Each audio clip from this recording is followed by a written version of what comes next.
आमंत्रित करना चाहूंगा डॉक्टर विश्वरूप राय चौधरी जी को। आप सबसे अनुरोध है कि जोरदार तालियों से उनका स्वागत करें। Doctor Biswaroop Roy Chowdhury. Thank you, धन्यवाद, धन्यवाद। Thank you.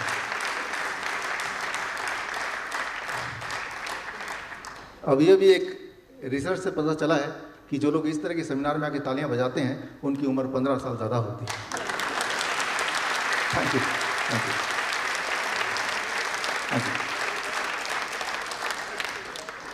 Honorable Mr. and Mrs. Dalmia, R.R. Fulia ji and my dear friends, it's my opportunity to share a new topic, that is high cholesterol or medical fraud. सीधे topic पे आते हैं, मुद्दे पे आते हैं। हाई कोलेस्ट्रॉल क्या है अगर आपको पता है तो ये लेक्चर आपके लिए आसान है, और हाई कोलेस्ट्रॉल या कोलेस्ट्रॉल क्या है अगर आपको नहीं पता तो ये लेक्चर आपके लिए और आसान है, क्योंकि जो भी कुछ आपको पता है दैट इज जस्ट रॉन्ग। तो इस सेमिनार को, इस ट्रेनिंग को मैंने 3 भाग में डिवाइड किया है। पहला भाग कंसेंसस, सहमति, दूसरा कंस्पिरेसी यानी कि साजिश, और तीसरा है समाधान। लेकिन आगे बढ़ने से पहले मैं आपसे 3 सवाल पूछूंगा।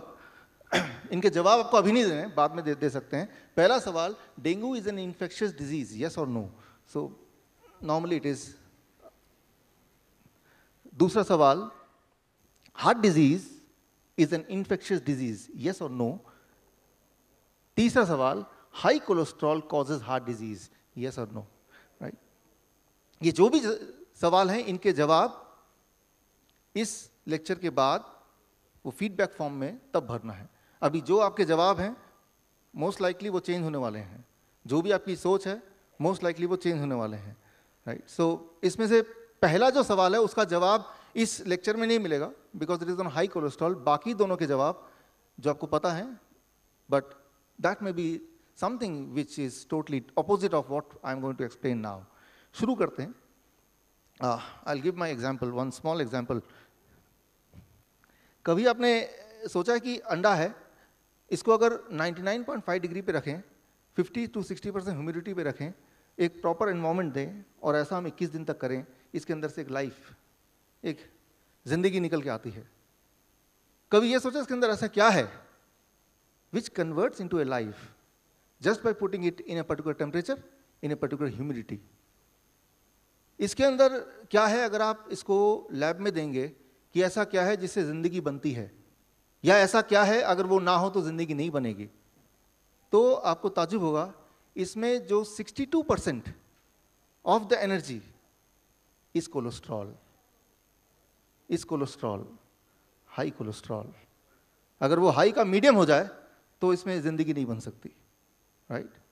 सो it is so important not just for the birth of a bird but also for the human as well. इंसानों के लिए भी, हर जिंदगी के लिए जो पैदा होते हैं हम, उसमें the most amount of contribution along with other molecules, other chemicals is high cholesterol। वो इतना ज़्यादा कि जो females, those women, those who want to get pregnant, उनके लिए बड़ी इंपॉर्टेंट बात है कि उनका कोलेस्ट्रॉल हाई होना बहुत इंपॉर्टेंट है। और ये सख्त चेतावनी है कि ऐसे females, they should not take anything और any drugs which may reduce the cholesterol. इसीलिए कोलेस्ट्रॉल को घटाने की जितनी सारी दवाइयां हैं उनको कैटेगरी एक्स का नाम दिया है, category x, right. So category, what is category x? ये एफडीए का दिया हुआ है, category x, right. So that means people or the women who want to get pregnant, they should not take this drug, cholesterol lowering drug। और अगर लेंगे तो number 1, या तो बच्चा नहीं होगा, और होगा तो बहुत सारे डिफॉर्मिटीज के साथ होगा, राइट। एफडी, व्हेन आई से एफडीए, एफडीए का मतलब food and drug administration, India वाला नहीं, यूएस वाला। इंडिया वाला तो उसका फॉलो करता है, तो इंडिया वाले की कोई जरूरत नहीं है, राइट। यूएस में जो बता दिया that is being followed by India. So cholesterol is life, right. So statin, जो अभी कोलेस्ट्रॉल के लिए जो दवा देते हैं वो दवा है स्टैटिन, एक ही दवा है स्टैटिन, उसके कई सारे रूप होंगे, बट जो भी कोलेस्ट्रॉल की दवा कैसे पहचानेंगे, उसके पीछे स्टैटिन लिखा होगा, that is a cholesterol drug, right. And statin is a cholesterol lowering drug. So इसमें it is not just for women, even for man, right. अगर जो लोग फादर बनना चाहते हैं, जो लड़के, राइट, अगर वो कोलेस्ट्रॉल लोअरिंग ड्रग ले लेंगे, चांसेस आर कि उनके इनफर्टिलिटी बढ़ जाएगी, चांसेस आर उनका स्पर्म में एबनॉर्मलिटी अबाउट 11% हो जाएगा अगर कुछ दिन तक भी लिया तो। सो पहली बात तो ये, यहाँ तक cholesterol is a life, right, और उसको थोड़ा कम करने की कोशिश की गई, खास तौर पे उन वुमेन्स में जो कभी सोचते हैं मैं प्रेग्नेंट होंगी, तो बच्चे का डिफॉर्मिटी के साथ पैदा होने की बहुत ज़्यादा संभावना है, या बच्चा पैदा ही ना हो, ये भी क्वाइट लाइकली है। At the same time all those man who want to become a father, right, उनके लिए भी फादर बनना पॉसिबिलिटी कम हो जाएगी if they try to reduce the cholesterol little bit by any means, specially with the drugs. It is called X category drug, right, ये category X category is being already given to it. अच्छा, अब बारी आती है कि जिन लोगों जिनके बच्चे हो चुके हैं, आगे बच्चे नहीं चाहिए, उनका क्या ख्याल है? अगर वो अपना कोलेस्ट्रॉल घटाएं, हाई कोलेस्ट्रॉल को नॉर्मल करने की कोशिश करें, तो क्या होगा? वुमेन्स की बात करते हैं।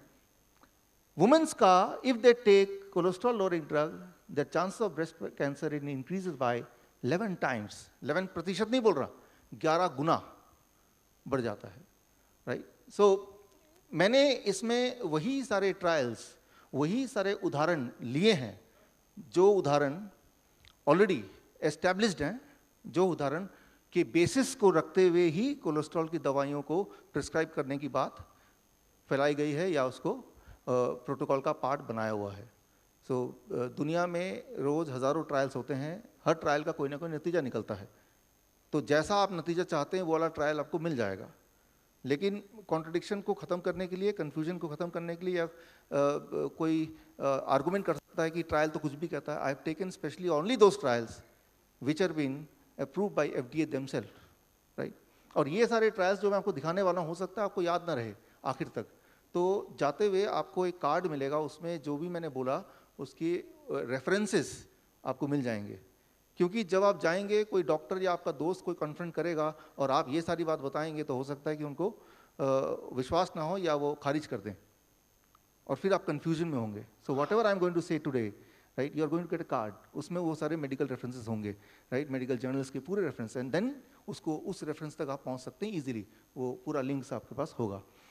सो FDA वार्निंग 2012, राइट, कि अगर आप कोलेस्ट्रॉल लोअरिंग ड्रग लेंगे तो वार्निंग है डायबिटीज़ हो सकता है, मसल डैमेज हो सकता है, and most important is memory loss हो सकता है या होगा ही होगा, राइट, दोनों एक ही बात है। हो सकता है वो बोलते हैं क्योंकि कोई चीज़ मेडिकल साइंस में डेफिनेट बोलना अलाउड नहीं है, यू कैनॉट से डेफिनेटली, इसीलिए हो सकता है वर्ड यूज़ किया, बट द रियलिटी इज वो होगा, it will happen, right. So specially यहाँ पे तीनों में से सबसे ज़्यादा इंटरेस्टिंग है out of all this memory loss. Interesting बात यह है कि हमारा ब्रेन, उसको पूरा खोल के आप देखें तो उसमें भी 50% ज़्यादा कोलेस्ट्रॉल है, और ब्रेन अपना कोलेस्ट्रॉल खुद बनाता है, बॉडी से नहीं लेता। कोलेस्ट्रॉल इतना इंपॉर्टेंट है, और कहीं जो ब्रेन ने कोलेस्ट्रॉल बनाया वो बॉडी ना ले ले, तो भगवान ने एक बैरियर बना दिया, ऐसे कहते हैं ब्लड ब्रेन बैरियर, राइट। तो ब्रेन अपना कोलेस्ट्रॉल खुद बनाता है, वो किसी और से शेयर नहीं करता है, और पूरे बॉडी का जो टोटल कोलेस्ट्रॉल है उसका 25% is being utilised by the brain themselves. जबकि पूरे बॉडी का अगर वेट करें, ब्रेन का वेट है about 1 to 2% of the whole body, जबकि कोलेस्ट्रॉल की यूटिलाइजेशन अबाउट 25%। तो जैसे ही आप कोई दवा लेंगे, कोलेस्ट्रॉल को घटाएंगे, तो ब्रेन की कोलेस्ट्रॉल घटते ही मेमोरी लॉस, एंजाइटी या रेस्टलेसनेस या बहुत सारे और बीमारियों की शुरुआत हो जाती है। हो जाएगी कि नहीं? हो जाती है। That is it has to happen because your brain functions more और less on cholesterol, right. So अब सवाल ये आता है कि जब क्लियर इतने एविडेंसेस हैं, all the evidence are very clear, right, clear cut है, तो फिर ये कोलेस्ट्रॉल दवा देते क्यों है डॉक्टर? उसका खास कारण है, it is not a medical science, it is A medical culture. अच्छा, साइंस क्या होता है? साइंस ये होता है कि जो हर बार वो डुप्लीकेट हो सके, 2 into 2 4, दैट इज, वो इधर भी 4 है, फ्रांस में भी 4 होगा, जर्मन में जाएंगे वहां भी 2 into 2 4 ही होगा, तो हो गया साइंस। एक होता है कल्चर, यानी कस्टम, राइट, जैसे प्रथा, हमारे हिंदू धर्म की कुछ प्रथा है या प्रथा रही है, तो प्रथा हर जगह के अलग अलग हो सकते हैं, और प्रथा के लिए कोई साइंस की जरूरत नहीं, कोई लॉजिक की जरूरत नहीं, वो प्रथा है, वो अपने आप में लॉजिक है, right? Medical science, it is not medical science, it is medical culture. मैं उदाहरण देता हूं आपको। मान लो इंडिया में, यहां पे आप किसी डॉक्टर के पास जाते हैं, बोलते हैं, एक मेडिकल कंडीशन लेते हैं, फटीग, डॉक्टर मैं थका थका सा महसूस करता हूं। जब भी ये बोलेंगे, बोल के देखिए कि डॉक्टर मैं थका थका महसूस कर, जब भी किसी डॉक्टर बोलेंगे सबसे पहले बोलेगा अपना ब्लड शुगर टेस्ट कराओ। लेकिन यही वाला सवाल, यही वाली मेडिकल कंडीशन अब यूएस में जाके बोलेंगे कि मैं थका थका फील करता हूं, सबसे पहले वो आपका ब्लड प्रेशर लेगा, ब्लड शुगर नहीं लेगा। लेकिन जर्मन में जर्मन डॉक्टर होगा तो वो कार्डियक इनसफिशिएंसी बताएगा, हार्ट से जोड़ेगा उसको। फिनलैंड में यही सवाल पूछेंगे कि मुझे थका थका महसूस होता है, वो आपको सीधा ऑन्कोलॉजिस्ट, कैंसर डिपार्टमेंट भेज देगा। फ्रांस में यही सवाल पूछेंगे कि मैं थका थका फील करता हूं, वो बोलेगा एक हफ्ते की छुट्टी ले लो, enjoy red wine and come back. And incidentally ये सारे के सारे करेक्ट हैं। उसका शुगर का इलाज शुरू हो जाएगा, वो ठीक फील करेगा, उसका ब्लड प्रेशर की गोली शुरू हो जाएगी, वो भी ठीक फील करेगा, जो एक हफ्ता को छुट्टी लेके वापस आएगा वो भी ठीक फील करेगा, right? It is not a medical science, it is A medical culture. और कल्चर तो ऐसा है कि जिसका कोई साइंस होने की जरूरत नहीं है। मेडिकल साइंस नाम जरूर है, इट इज ए कल्चर। पिछले दिनों जापान में हमारे एक नए पार्टनर बने, डॉक्टर स्माइल, उनकी कंपनी है डॉक्टर स्माइल लिमिटेड, आप नेट पे जाएंगे, बहुत बड़ी कंपनी है। मैंने उनसे पूछा कि इंडिया में heart disease is the highest, Japan में heart disease in the world is the lowest, तो ऐसा कैसे? कुछ तो होगा ना अनोखा, तो so that we can do that, उसको हम यहाँ अपना लें। उनका कहना है कि वो इसलिए कम है हार्ट डिजीज या हार्ट डिजीज से डेथ या हार्ट अटैक से death rate is very less, lowest in Japan, because वहाँ पे हार्ट अटैक से मरना बुरी बात मानी जाती है। मतलब दिल कमजोर है, हार्ट से डेथ हो गया, हार्ट डिजीज से, दिल कमजोर दिल का आदमी है, राइट? तो कोई भी नहीं चाहेगा कि उसके पिताजी, उसके भाई या उसके रिश्तेदार को कमजोर दिल का बोला जाए। इसलिए जब भी किसी की डेथ होती है सडन, तो वो हार्ट डिजीज नहीं लिखते, वहां पे ब्रेन स्ट्रोक से डेथ होना बहुत अच्छी बात मानी जाती है, यानी कि इंटेलिजेंट था, दिमाग बड़ा तेज था, दिमाग का बड़ा यूज होता था। तो वहां पे highest amount of brain stroke in the world. अब अंडरस्टैंड कीजिए, हार्ट डिजीज और ब्रेन स्ट्रोक का कॉमन कॉज क्या है? ब्लॉकेज। ये कैसे हो सकता है कि वहां पे हार्ट डिजीज बिल्कुल ही लो है, heart attack rate and brain stroke rate बिल्कुल ही हाई है? मैं ये बोलना चाह रहा हूं कि जब भी डेथ सर्टिफिकेट बनता है, या WHO कैसे पता लगाती है कि कहां पे सबसे ज्यादा हार्ट डिजीज है, कहां पे सबसे ज्यादा ब्रेन स्ट्रोक के पेशेंट हैं? WHO के पास एक ही टूल है, दैट इज वो वहां के डेथ सर्टिफिकेट के रिकॉर्ड्स को चेक करती है, and that becomes the data. But वो रिकॉर्ड अपने आप में कितना ऑथेंटिक है, ये इस बात से पता चलेगा, दैट इज जर्मन साइंटिस्ट, उन्होंने ये प्रूव किया कि जो डेथ सर्टिफिकेट में लिखा जाता है, अक्सर एटलीस्ट आधे टाइम वो एक्चुअली होता नहीं है। क्योंकि किस चीज से इंसान मरा है वो उसकी शक्ल देख के आप अंदाजा नहीं लगा सकते, वो अंदाजा गलत हो सकता है। सिर्फ एक्यूरेट तब पता चलेगा जब ऑटोप्सी करेंगे, कॉरोनर, जो लोग ऑटोप्सी करते हैं वो कॉरोनर। लेकिन इंडिया की बात करें तो हर 100 डेथ में सिर्फ एक जिसका डेथ थोड़ा सस्पिशियस होता है वो कॉरोनर के पास जाता है। कॉरोनर बहुत ज़्यादा नहीं इंडिया में, वेरी लेस, राइट? तो जो डेथ रेट, उसका जो सर्टिफिकेट है, उसके बेसिस पे कोई कंक्लूजन है, that conclusion can be a medical culture, it may not be a medical science, right? Culture मतलब कस्टम, कस्टम मतलब रीति रिवाज, रीति रिवाज मतलब हमारे पास्ट के बिलीव क्या थे, उसका इन्फ्लुएंस होना, उससे बना है ये सारा मेडिकल सिस्टम। अब आज हमारी बात करनी है हमें हाई कोलेस्ट्रॉल, कोलेस्ट्रॉल की दवा क्यों चलती है, कोलेस्ट्रॉल क्या होता है, कोलेस्ट्रॉल से जुड़ा हुआ सारा कुछ। ये सारा कुछ कब शुरू हुआ? 1940 और 50s में heart death rate, heart attack ज़्यादा होने लगे पूरी दुनिया में। तो एक साइंटिस्ट या एक न्यूट्रिशनिस्ट थे, उनका नाम था एंसल कीज। उनको यूएस गवर्नमेंट ने एक काम दिया कि आप ये पता लगाओ कि हार्ट अटैक होते क्यों हैं, उसका कॉज क्या है। इसके लिए उनको $20,000 मिलियन उस समय का ग्रांट किया, और सालों साल उन्होंने डेटा इकट्ठा किया, और फाइनली 1975 में उन्होंने एक ग्राफ दुनिया के सामने रखा। इस ग्राफ में इन्होंने प्रूव किया, आप देखिए यहाँ पे 7 कंट्री स्टडी के नाम से पॉपुलर हुआ, कि जो देश के लोग कम फैट या जो देश लोग कम कोलेस्ट्रॉल खाते हैं या जिनका कोलेस्ट्रॉल कम होता है, राइट, उनकी हार्ट डेथ रेट भी कम होती है, right. Can you see this? So here the death rate is less if the cholesterol is less. जिन देश में ज़्यादा कोलेस्ट्रॉल खाया जाता है या ज़्यादा फैट खाया जाता है उनमें डेथ रेट भी ज़्यादा है. तो पहली बार दुनिया को 1975 में एक नया थ्योरी मिला कि ज़्यादा कोलेस्ट्रॉल मतलब ज़्यादा हार्ट डिजीज़, कम कोलेस्ट्रॉल मतलब कम हार्ट डिजीज़. लेकिन यहाँ पे एक इंटरेस्टिंग बात है. मान लेते हैं कि ये सारा कुछ, फिर मैंने आपको बताया ना वो डेथ सर्टिफिकेट पे बेस्ड डेटा है, लेकिन एक बार को अगर ये मान लें कि ये सच भी है, कम फैट कंजम्पशन मीन्स कम हार्ट डिजीज़, ज़्यादा fat and cholesterol consumption means ज़्यादा हार्ट डिजीज़. ऐसा इन्होंने 7 कंट्री का 7 कंट्री स्टडी का पूरा रिपोर्ट सामने रखा. लेकिन मैं आपको हम और आप मिलकर एक नया ट्रायल करते हैं. जितने भी लोग मरते हैं उनके बाल देखते हैं और हम ये देखते हैं कि ज़्यादातर लोग जिनकी मृत्यु हुई है उनके बाल सफ़ेद थे. इसका मतलब सफ़ेद बाल कारण है मृत्यु का, राइट.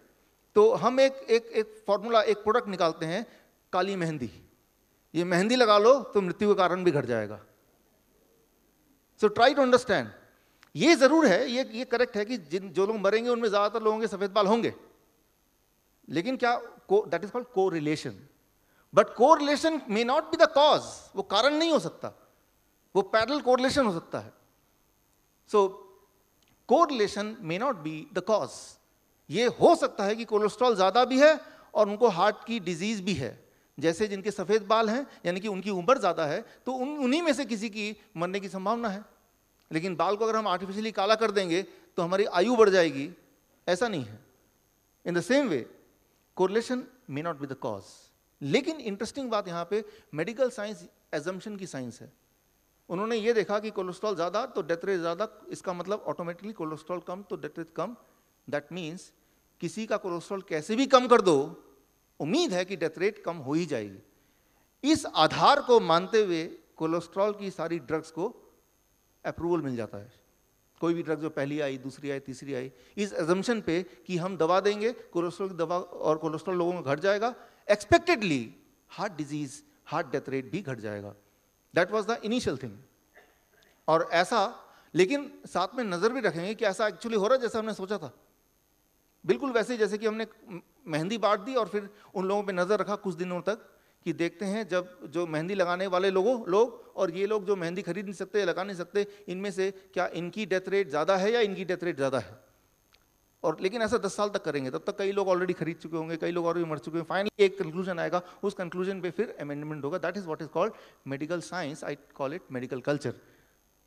तो इसके बाद क्या हुआ, पूरे दुनिया में बहुत सारे ट्रायल्स हुए अलग अलग कोलेस्ट्रॉल की दवाओं के ऊपर कि जो लोग कोलेस्ट्रॉल की दवा ले रहे थे वो ग्रुप और जो नहीं ले रहे थे वो ग्रुप.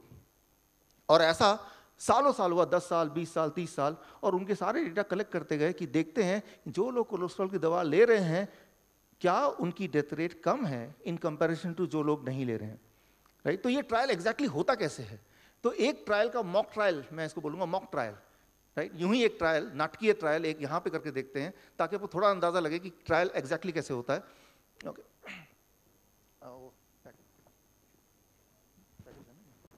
ओके. तो मान लीजिए मैं कोलेस्ट्रॉल की ट्रायल करना चाहता हूँ. ये हमारा पूरा ट्रायल का वॉलंटियर्स हैं, आप लोग वॉलंटियर्स हैं. इसमें 2 ग्रुप बना दिए, ग्रुप 1 ये सारे, राइट, और ग्रुप 2 ये दोनों तरफ के, क्योंकि ये दोनों तरफ में जितने सीट्स हैं उतने ही सीट्स बीच में भी हैं.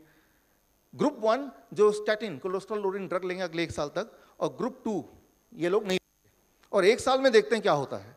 1 साल बाद हम देखेंगे इनमें से कितने लोग की डेथ हो गई हार्ट डिजीज से और बाकी में से कितने की डेथ हो गई, तो सामने क्लियर हो जाएगा. तो ऐसा इन्होंने किया और ऐसा इन्होंने इतने सारे ट्रायल्स किए. ये वो ट्रायल्स है जिनको FDA ने इंक्लूड किया अपने डिसीजन मेकिंग के लिए, इसीलिए मैंने इनका नाम लिया. इन सारे ट्रायल का जो निचोड़ है, उन निचोड़ को हिंदी इंग्लिश में बोलते हैं मेटा एनालिसिस. सारे ट्रायल को मिला दिया, अब फाइनल कंक्लूजन क्या है, that is important, that is called Meta analysis. Meta analysis ये कहती है 172 people taking statin for 1 year will prevent only 1 heart attack. इसको मैं ट्रांसलेट करता हूँ कि मान लीजिए यहाँ पे एग्जैक्टली ये कुर्सियाँ भी मेरे ख्याल से 180 के करीब हैं या 200 के करीब है. 172 लोग यहाँ बैठे हैं और इधर मिला के 172 लोग बैठे हैं. तो 1 साल तक हमने आप वाले ग्रुप में स्टैटिन दिया, दवा दी, और आपका 1 साल में 9 लोग हार्ट अटैक से मरे और इस ग्रुप में 10 लोग मरे, तो कितने का डिफरेंस हो गया? 1। तो ये 1 का डिफरेंस काफ़ी है मेडिकल साइंस के लिए कि देखा ये लोग स्टैटिन खा रहे थे, कम से कम एक डेथ रेट तो एक आदमी तो बचा ना, राइट? तो ये बेसिस है। अच्छा, मान लेते हैं ये बेसिस है भी, लेकिन बाकी जो 171 लोग हैं उनको तो कोई फायदा नहीं हुआ ना। अच्छा, ये भी मान लेते हैं क्या उनको कोई नुकसान हुआ, एक करके देख लेते हैं। तो मेरे पास ना ये इन ग्रुप को तो दवा देनी पड़ेगी, इनको तो कुछ करना ही नहीं है, तो इनको प्लेसबो देंगे। प्लेसबो मतलब नकली दवा, जो उनको लगेगा कि वो दवा ले रहे हैं, but in reality they are not taking anything. तो आप में से कोई 4-5 लोग आ जाएं तो मेरे पास दवाइयाँ हैं, मैं बांट दूंगा अभी। तो एक्चुअली देखते हैं क्या होता है। प्लीज़ 4-5 पीपल, ये बीच वाले ग्रुप में बांटना है प्लीज़। कोई 2 नहीं लेगा दवा, एक ही एक पैकेट लेना है बीच वाले ग्रुप में से। हाँ, थोड़ा इनको भी दे दीजिए। सॉरी। हाँ, बीच वाले ग्रुप में आगे से डिस्ट्रीब्यूट करना है, देख के।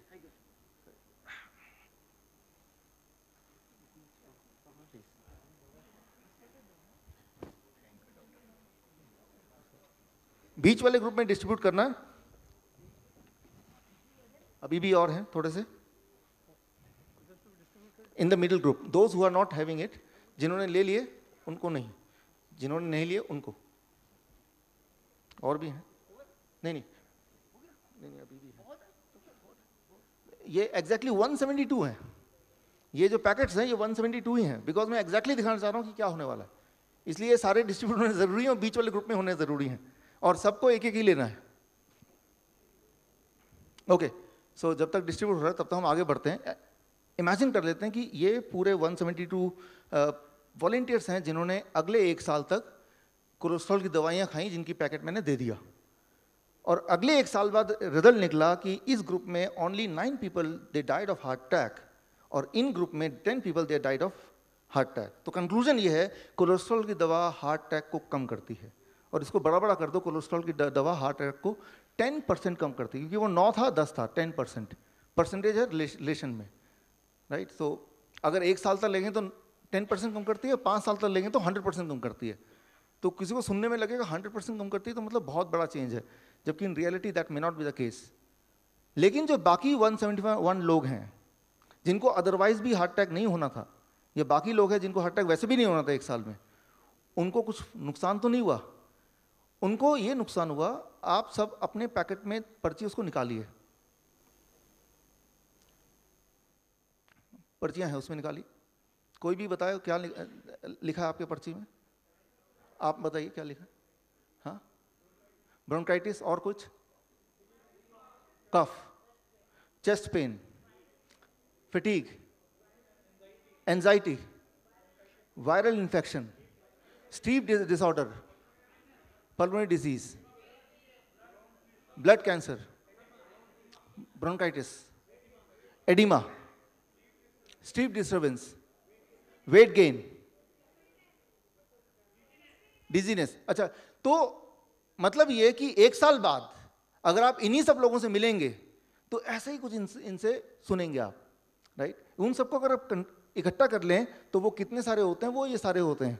इसके अलावा कैंसर, इसके अलावा डायबिटीज, इसके अलावा इनफर्टिलिटी, इसके अलावा मेमोरी लॉस, वो सब तो मैंने लिखा ही नहीं, बट ये सारे भी उसके साथ हैं। जैसे कोई बोलेगा कि मेरी एंजाइटी बढ़ गई है, या मेरा स्ट्रेस बढ़ गया है, मुझे मसल फटीग है, तो ये ऐसी चीज़ें हैं जिनको पैमाने में नापा नहीं जा सकता, कैलकुलेट नहीं किया जा सकता। तो डॉक्टर बोलेगा नहीं वो तो ऐसे ही है, उसको इग्नोर कर देगा।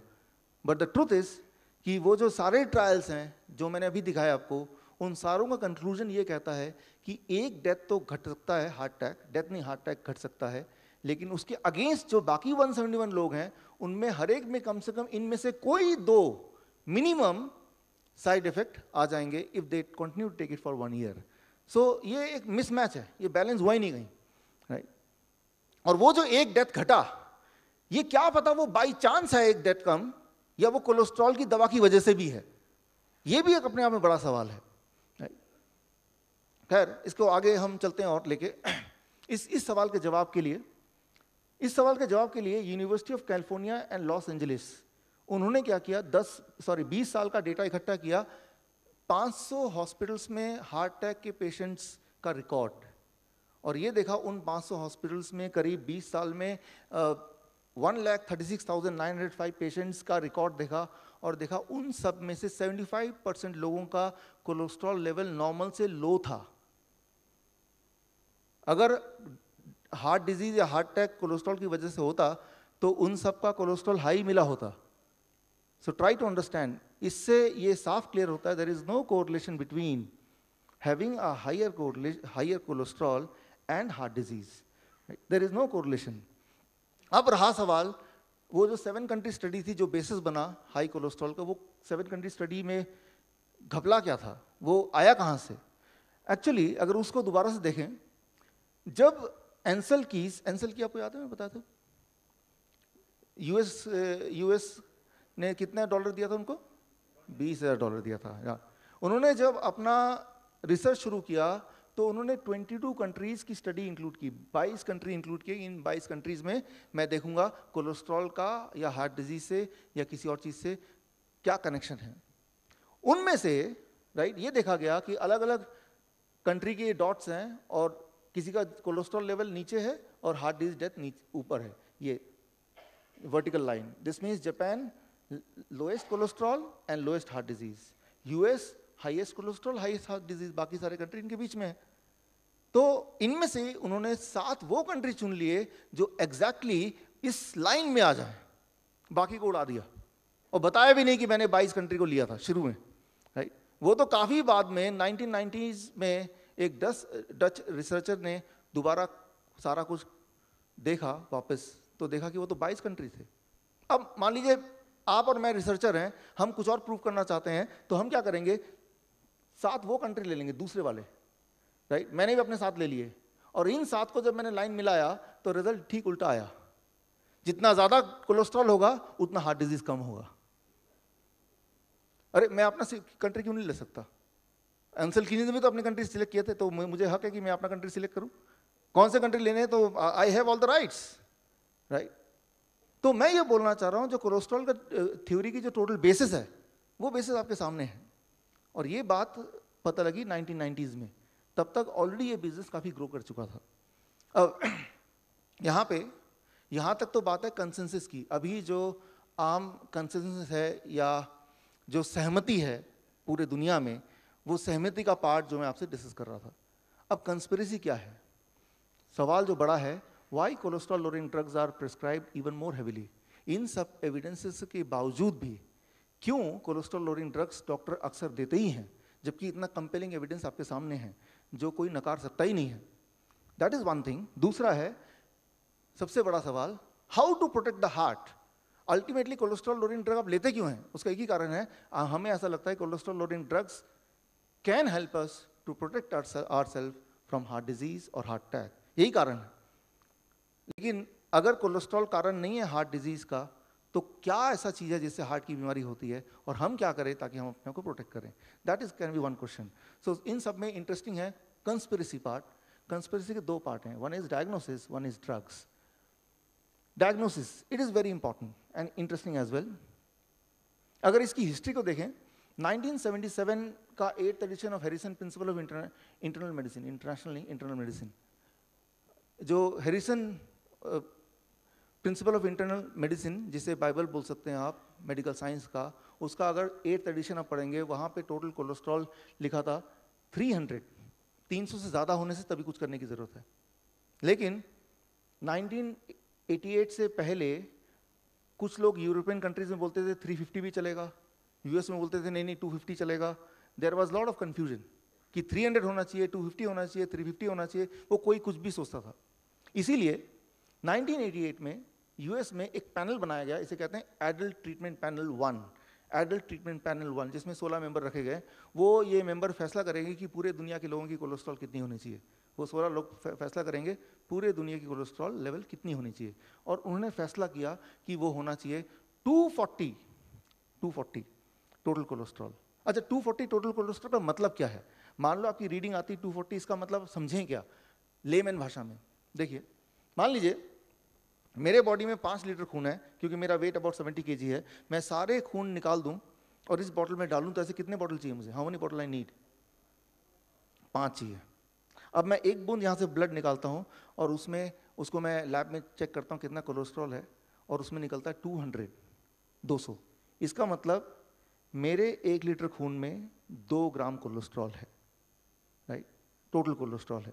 अच्छा 2 ग्राम कितना होता है? एक चिप्स 1 ग्राम है, 2 चिप्स 2 ग्राम।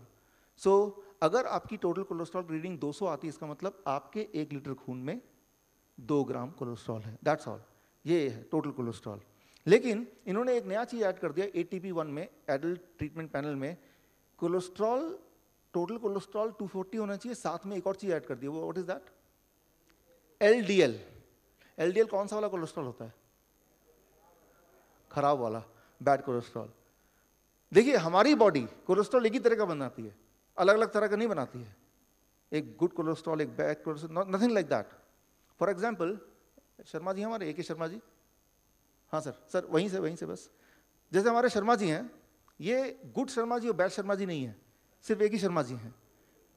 लेकिन किसी दिन ये ऑफिस में ऑटो में जाते हैं, कपड़े भी खराब होते हैं, लेट पहुंचते हैं, सब लोग बोलते हैं बैड शर्मा जी आ गए। वही अगर कोट टाई पहन के वो कार में जाते हैं, टाइमली पहुंचते हैं, कपड़े भी गंदे नहीं होते, गुड शर्मा जी आ गए। तो डिपेंडिंग ऑन कि शर्मा जी कौन से कपड़े पहन के जा रहे हैं और किस वाहन में जा रहे हैं, Sharma ji becomes good Sharma ji, bad Sharma ji. Similarly body जो कोलेस्ट्रॉल बनाती है वो कोलेस्ट्रॉल एक ही बनाती है, लेकिन वो कोलेस्ट्रॉल को ट्रेवल करते वक्त क्या वो ऑटो में ट्रेवल कर रहा है तो उसे बोल देंगे bad cholesterol, LDL, low density lipoprotein. या वो मर्जीज में ट्रेवल कर रहा है तो उसे बोल देंगे good cholesterol. In reality body अलग अलग कोलेस्ट्रॉल नहीं बना सकती, वो सिर्फ एक ही कोलेस्ट्रॉल बनाती है, that is the total cholesterol. उनमें से कभी शर्मा जी चाहे तो ऑटो में जाएंगे, कभी वो कार में जाएंगे, वो तो सिचुएशन के हिसाब से जो मिलेगा उसमें जाएंगे। Thank you Sharma ji. अब जब भी आप शर्मा जी मिलेंगे तो आपको ये थ्योरी जरूर याद आएगी। Thank you friends, thank you. तो पहली बात तो ये याद रखिए, cholesterol is not bad not good. फिर भी जो डिफरेंशिएशन है दैट इज बिकॉज वो ट्रेवल कैसे कर रही है बॉडी में, ट्रेवल करते वक्त वो कौन सा वाहन यूज कर रही है, that makes good and bad. उसमें से किसको बैड बोलें किसको गुड बोलें ये भी अपने आप में कंट्रोवर्सी है। फॉर एग्जाम्पल मैं तो बोलता हूँ ऑटो में इज गुड बिकॉज वो लेस पोल्यूशन होगा, पैसे भी कम खर्चे होंगे, टेंशन भी नहीं है, पार्किंग की भी दिक्कत नहीं है। It is up to me, मैं किसको अच्छा मानूंगा किसको बुरा मानूंगा। ओके तो जब ATP1 का LDL वाला ये जुड़ गया और ये रिकमेंडेशन पूरे दुनिया में लागू हुआ, तो तब कोलेस्ट्रॉल की दवा लेने वालों की संख्या बढ़ के बन गई 20%। 40 साल से ऊपर वाले 20% लोग जो डेवलपिंग और डेवलप कंट्री में हैं वो कोलेस्ट्रॉल की दवा लेना शुरू कर दिया। लेकिन उसके बाद ATP2, एडल्ट ट्रीटमेंट पैनल 2, इसको भी एक बार और रिवाइज किया गया 1993 में। तब इसको 240 रखा प्लस LDL रखा, एक और नई चीज आ गई HDL, हाई डेंसिटी लिपोप्रोटीन की, ये भी इंपॉर्टेंट है आज से। और जैसे ही एक नया कैटेगरी क्राइटेरिया आ गया, इट इज लाइक एक नया जाल आ गया। इस जाल में इसमें नहीं फंसा टोटल में, टोटल 240 से नीचे ये मान लो तो LDL वाले में फंस जाएगा। अच्छा उसमें भी पेशेंट फंस नहीं रहा है तो HDL तो जरूर गड़बड़ होगा। तो 3 ट्रैप आ गए। तो जैसे ही तीसरा ट्रैप इंक्लूड किया वो 20% बदल के बन गया 37%। Right now 37% of the world population of developing and developed country they are on cholesterol lowering drugs among those who are above 40 years of age. उसके बाद तीसरा आया ATP3 2001 में, इसमें 240 रखा, LDL भी रखा, HDL भी रखा, एक और ट्रैप बना दिया ट्राइग्लिसराइड, एक नया ट्रैप कि ये भाई इन तीनों में ना फंसे तो ट्राइग्लिसराइड भी चेक करो, जरूर गड़बड़ होगा हमारे हिसाब से। वो कुछ ऐसा होगा। तो आप देख रहे हैं जैसे ही ऐसा हुआ तो कम से कम 48% मीन्स आधी दुनिया डेवलप कंट्री के 40 साल के ऊपर वाले they are on cholesterol lowering drug. यूं मानिए विजय यादव जी से आप मिले हैं, क्रिकेटर हैं, वो भी विकेट कीपर। मैं बोलता हूं मैं आपसे ज़्यादा अच्छा क्रिकेट खेल सकता हूं, विकेट आप कितना भी अच्छा आप संभालें, आप मुझे विकेट आउट नहीं कर सकते। तो बोलेंगे चलो मैच खेलें। तो मैच खेला तो मैंने क्या किया कि जब भी विजय यादव जी आएंगे तो विकेट कहाँ गया, मैं विकेट भी लाया विजय यादव जी के लिए। तो अगली बार जब मैच में आएंगे तो मैं हारना नहीं चाहता, मैं विकेट को छोटा कर दूंगा। और अगली बार देखा फिर भी हार गया तो और छोटा कर दूंगा।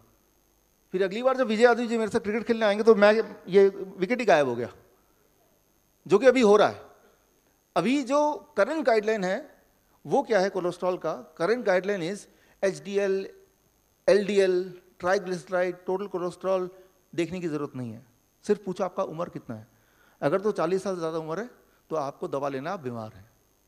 This is the new guideline, already there. नए गाइडलाइन को आए भी कुछ समय हो गया है। अब अगर आपकी उम्र 40 साल से ज़्यादा है तो आप हेल्दी नहीं हो सकते, you are sick, you have to be on medication, cholesterol lowering drug, यानी कि अब विकेट ही नहीं है। इसका इम्पैक्ट क्या पड़ा पूरी दुनिया में? 2001 में जब ये गाइडलाइन आए तो दुनिया में इम्पैक्ट कैसे पड़ा, क्या पड़ा, हुआ क्या?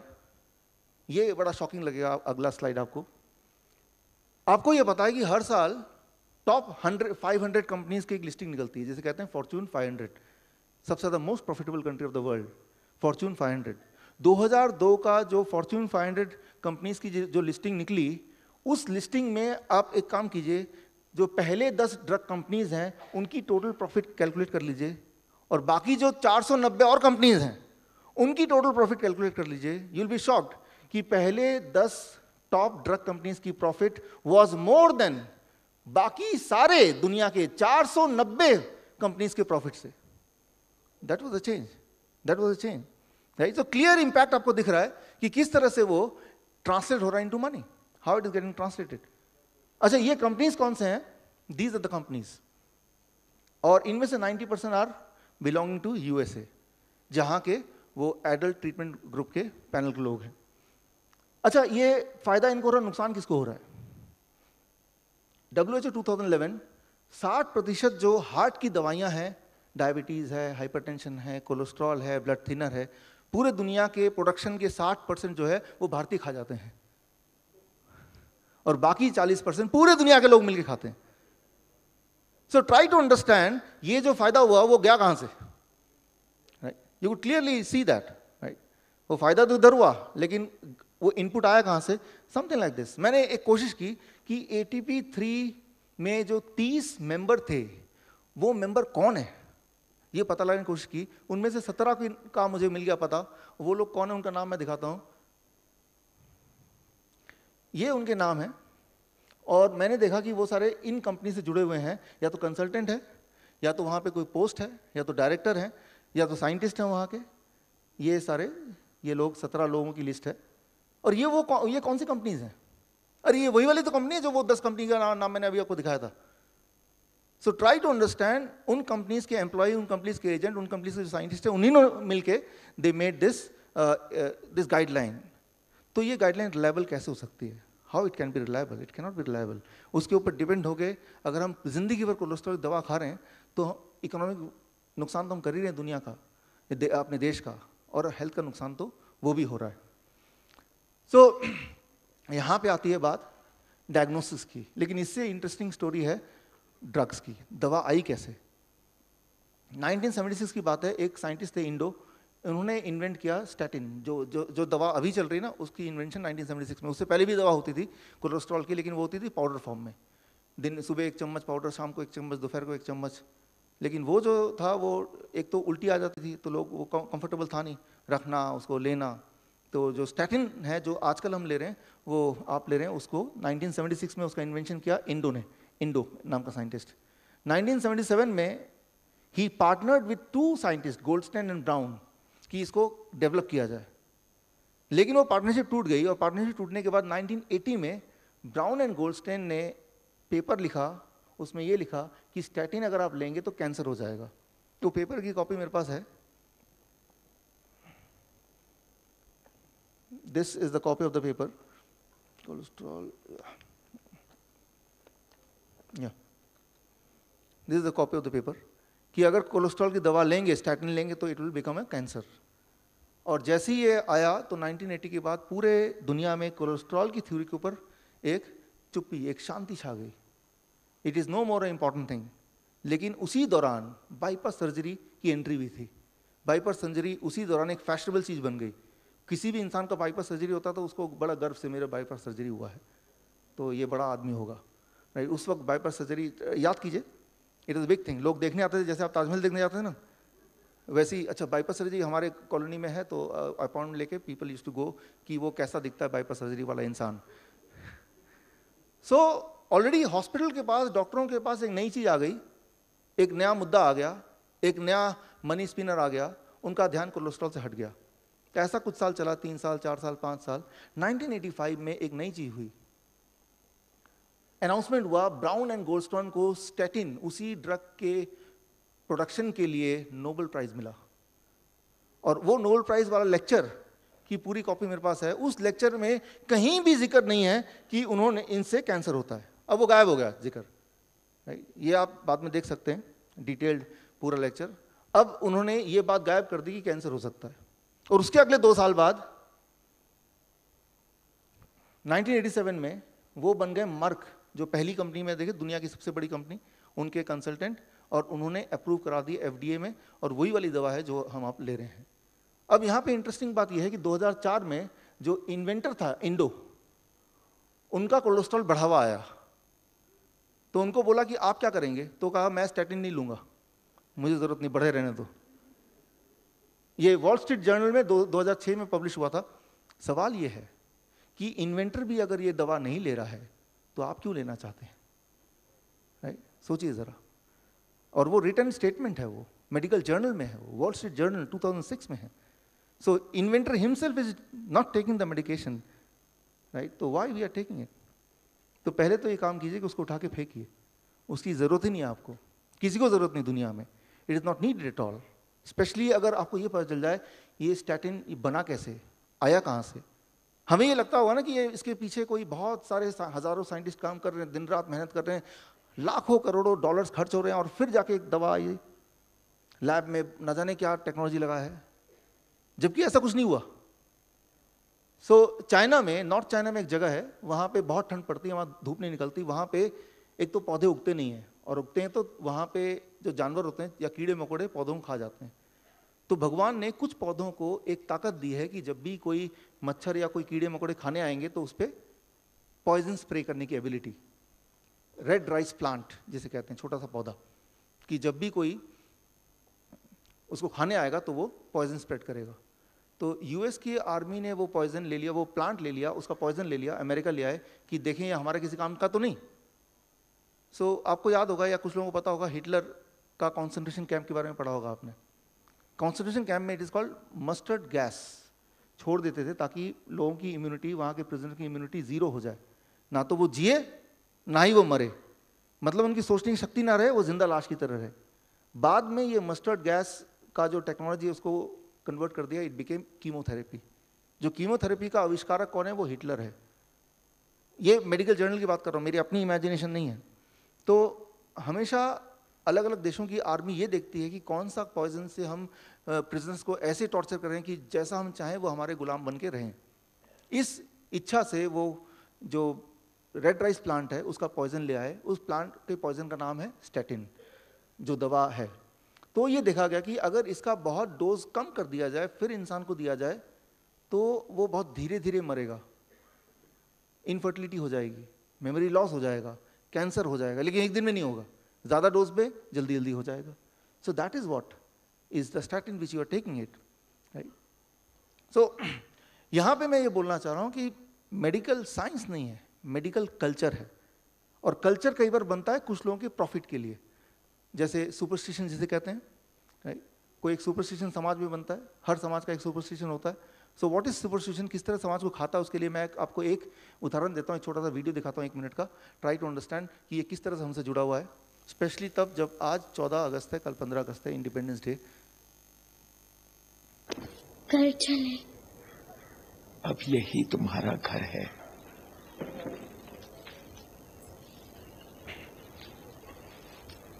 चल आ। पापा पापा हमको छोड़ो, हमने नहीं रहेंगे पापा, हमने नहीं रहेंगे। ब्राह्मण जिसके साथ चाहे सो सकते हैं, क्योंकि उसमें फायदा उस औरत का ही है।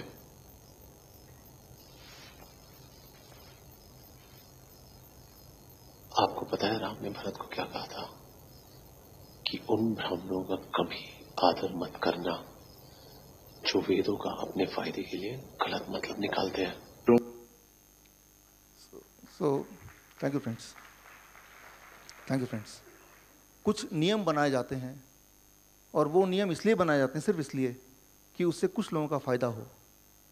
लेकिन वो नियम को कहीं ना कहीं ऐसे जोड़ देते हैं लॉजिक से, इलॉजिक से, कि लोगों को जो विक्टिम्स होते हैं उनको भी उस नियम में कुछ ना कुछ ठीक ही लगता है, तो सब के सब चुप रहते हैं।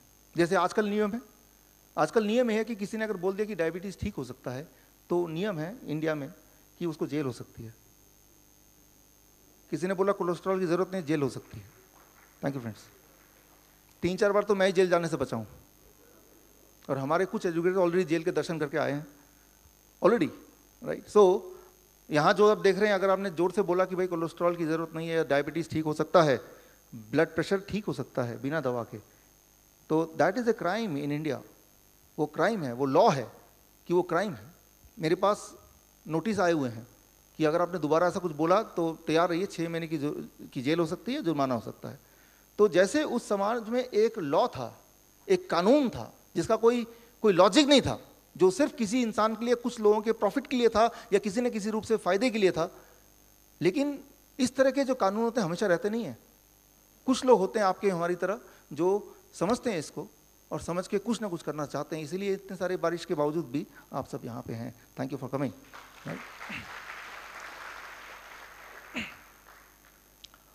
जब भी कभी लोग पास देखते हैं मेरा, और स्पेशली अगर डॉक्टर देखते हैं, तो पहले ही खारिज कर देते, हो ही नहीं सकता, राइट। तो हमारे दुनिया में कुछ कस्टम बन जाते हैं, because we are an emotional being, we are not an intelligent being.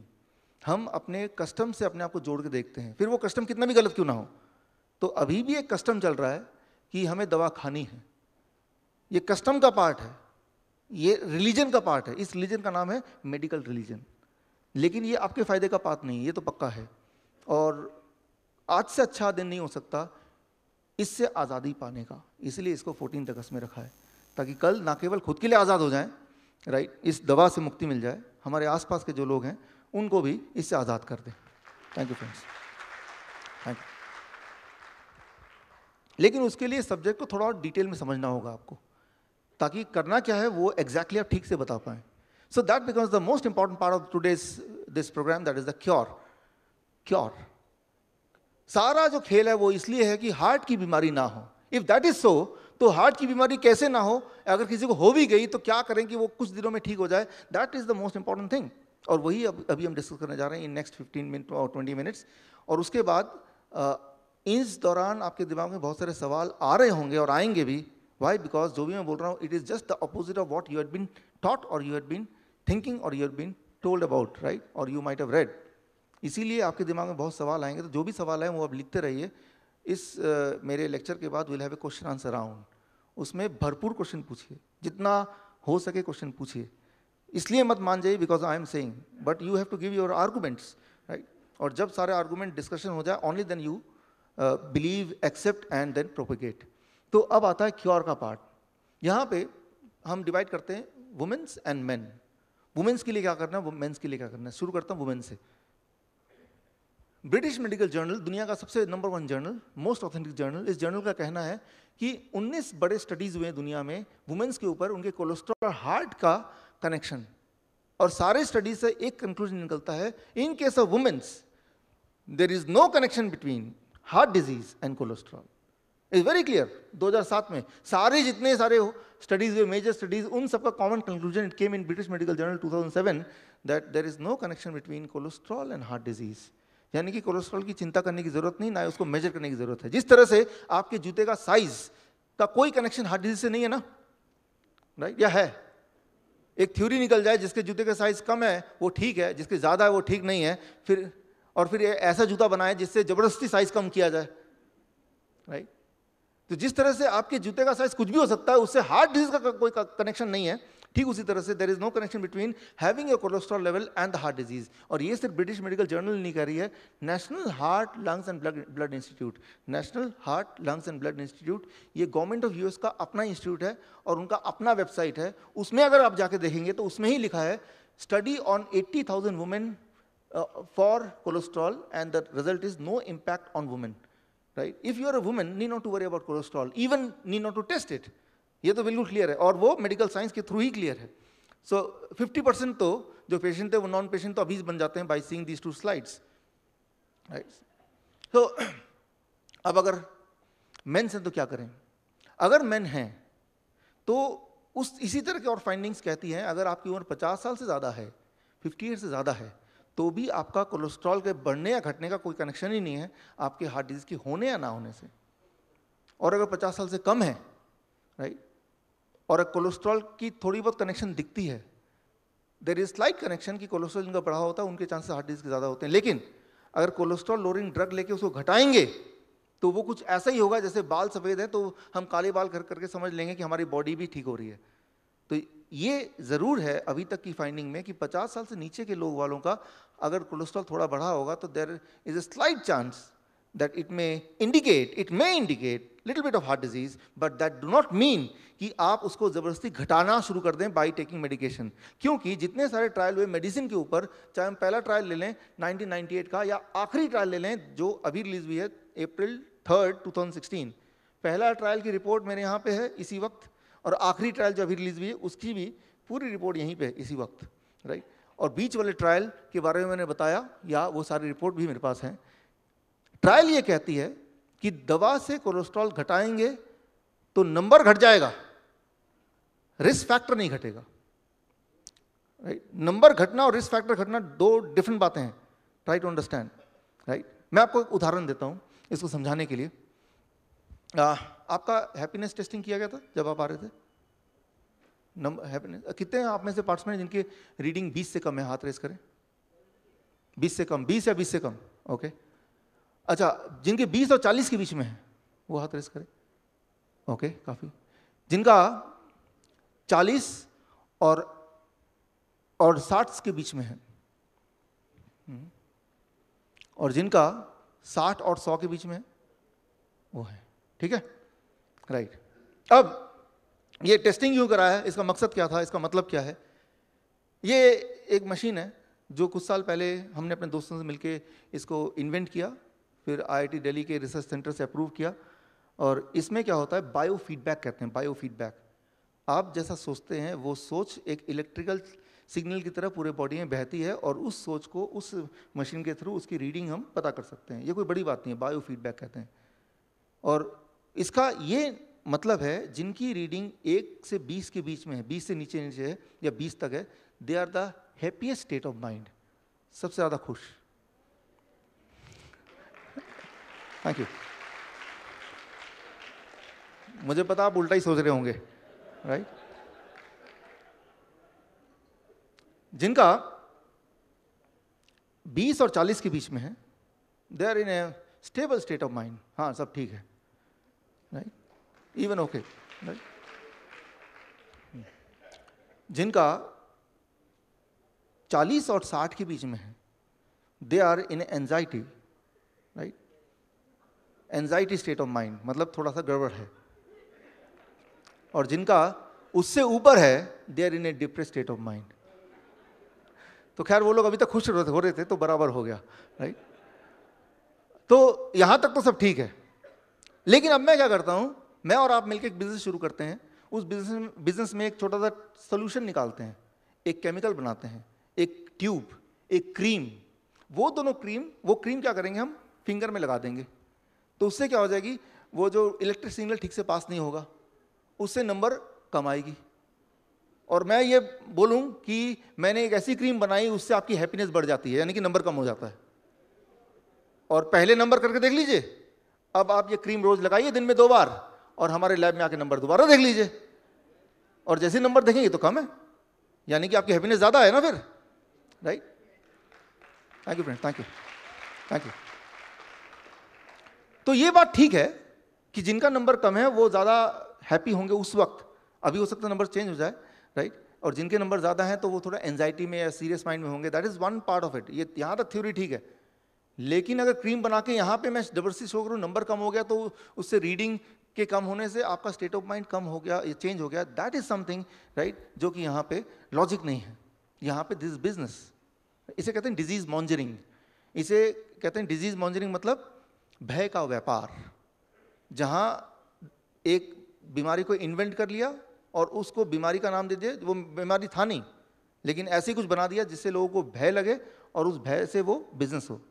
इसकी शुरुआत हुई थी 1895 में। 1895 में एक सर्जन थे, डॉक्टर लिस्टर, जोसेफ लिस्टर।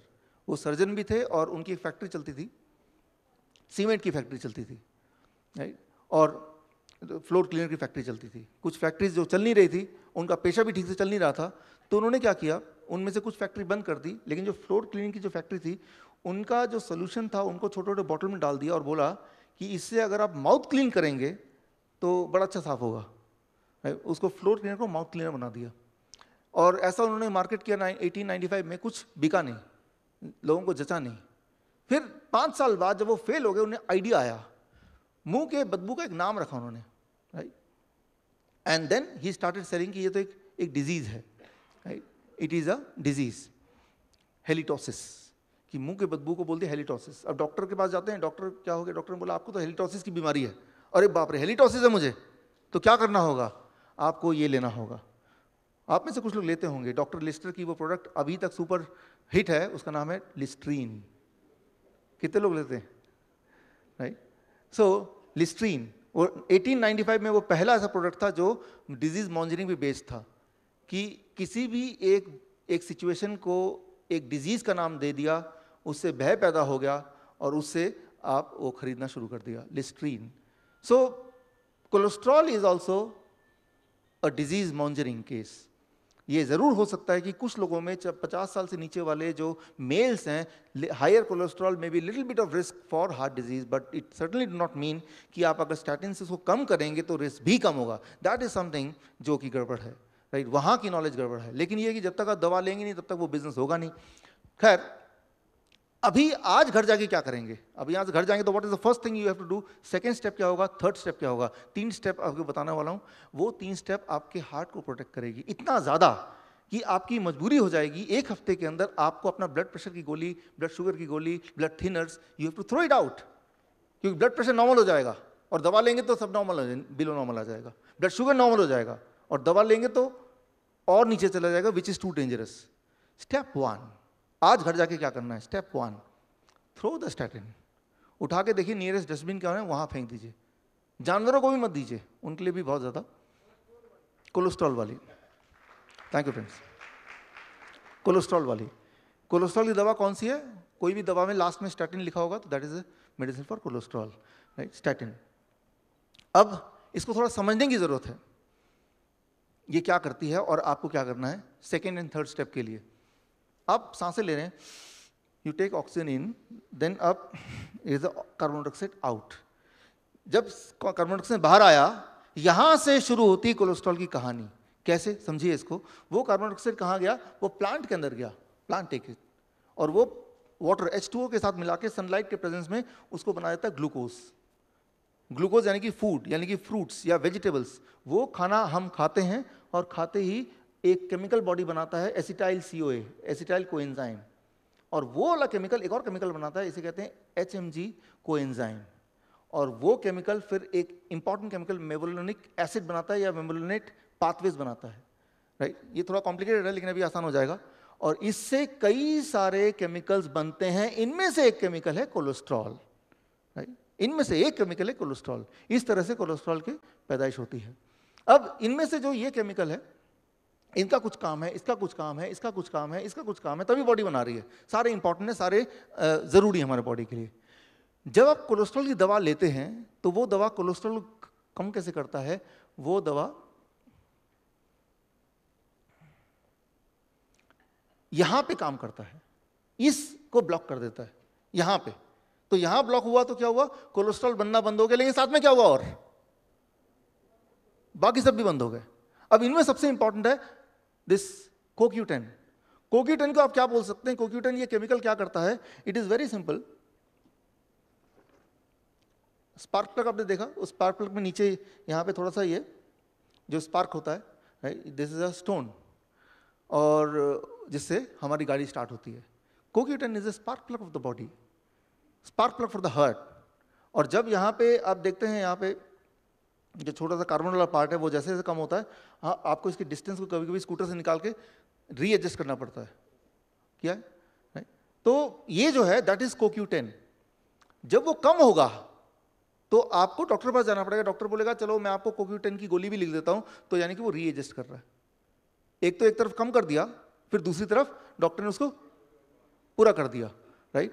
मतलब यहाँ से निकालो वहाँ पे डाल दो, तो दैट इज द CoQ10। तो जो भी कोलेस्ट्रॉल की दवा लेंगे उनका हार्ट वीक होगा, क्योंकि हार्ट को जो स्ट्रेंथ देता है हार्ट का spark plug, that is CoQ10। Similarly tRNA, ये जिनका कम होगा उनको फिर कैंसर की दिक्कत आएगी, कैंसर। सिमिलरली बाकी जो केमिकल आप देख रहे हैं इनमें सिग्नलिंग प्रोटीन इंपॉर्टेंट है, ये बॉडी की सिग्नलिंग सिस्टम है। फॉर एग्जाम्पल जब आप खाना खाते हैं, आपने खाने के बारे में सोचते हैं पहले, you think of the food, मैं खाना खाऊंगा। द मोमेंट यू थिंक कि मैं खाना खाऊंगा, दिस थॉट से हमारे बॉडी में पहला सिग्नल जाता है, फिर जब उसको देखते हैं तो दूसरा सिग्नल, फिर जब उसको टेस्ट करते हैं थर्ड सिग्नल जाता है। वो जब सिग्नल जाता है body start producing insulin, that is called signalling protein का सिस्टम। और अगर वो सिस्टम काम नहीं करेगा तो क्या होगा, कौन सी वाली बीमारी हो जाएगी, diabetes, right? So try to understand वो स्टैटिन से डायबिटीज क्यों होता है, ब्लड प्रेशर क्यों होता है। Now you get a clue कि वो कोलेस्ट्रॉल घटा नहीं रहा है, वो बाकी चीजें भी घटा रहा है। वो कैसे, मैं आपको छोटा सा एक्सपेरिमेंट देता हूँ, हाउ इट वर्क्स।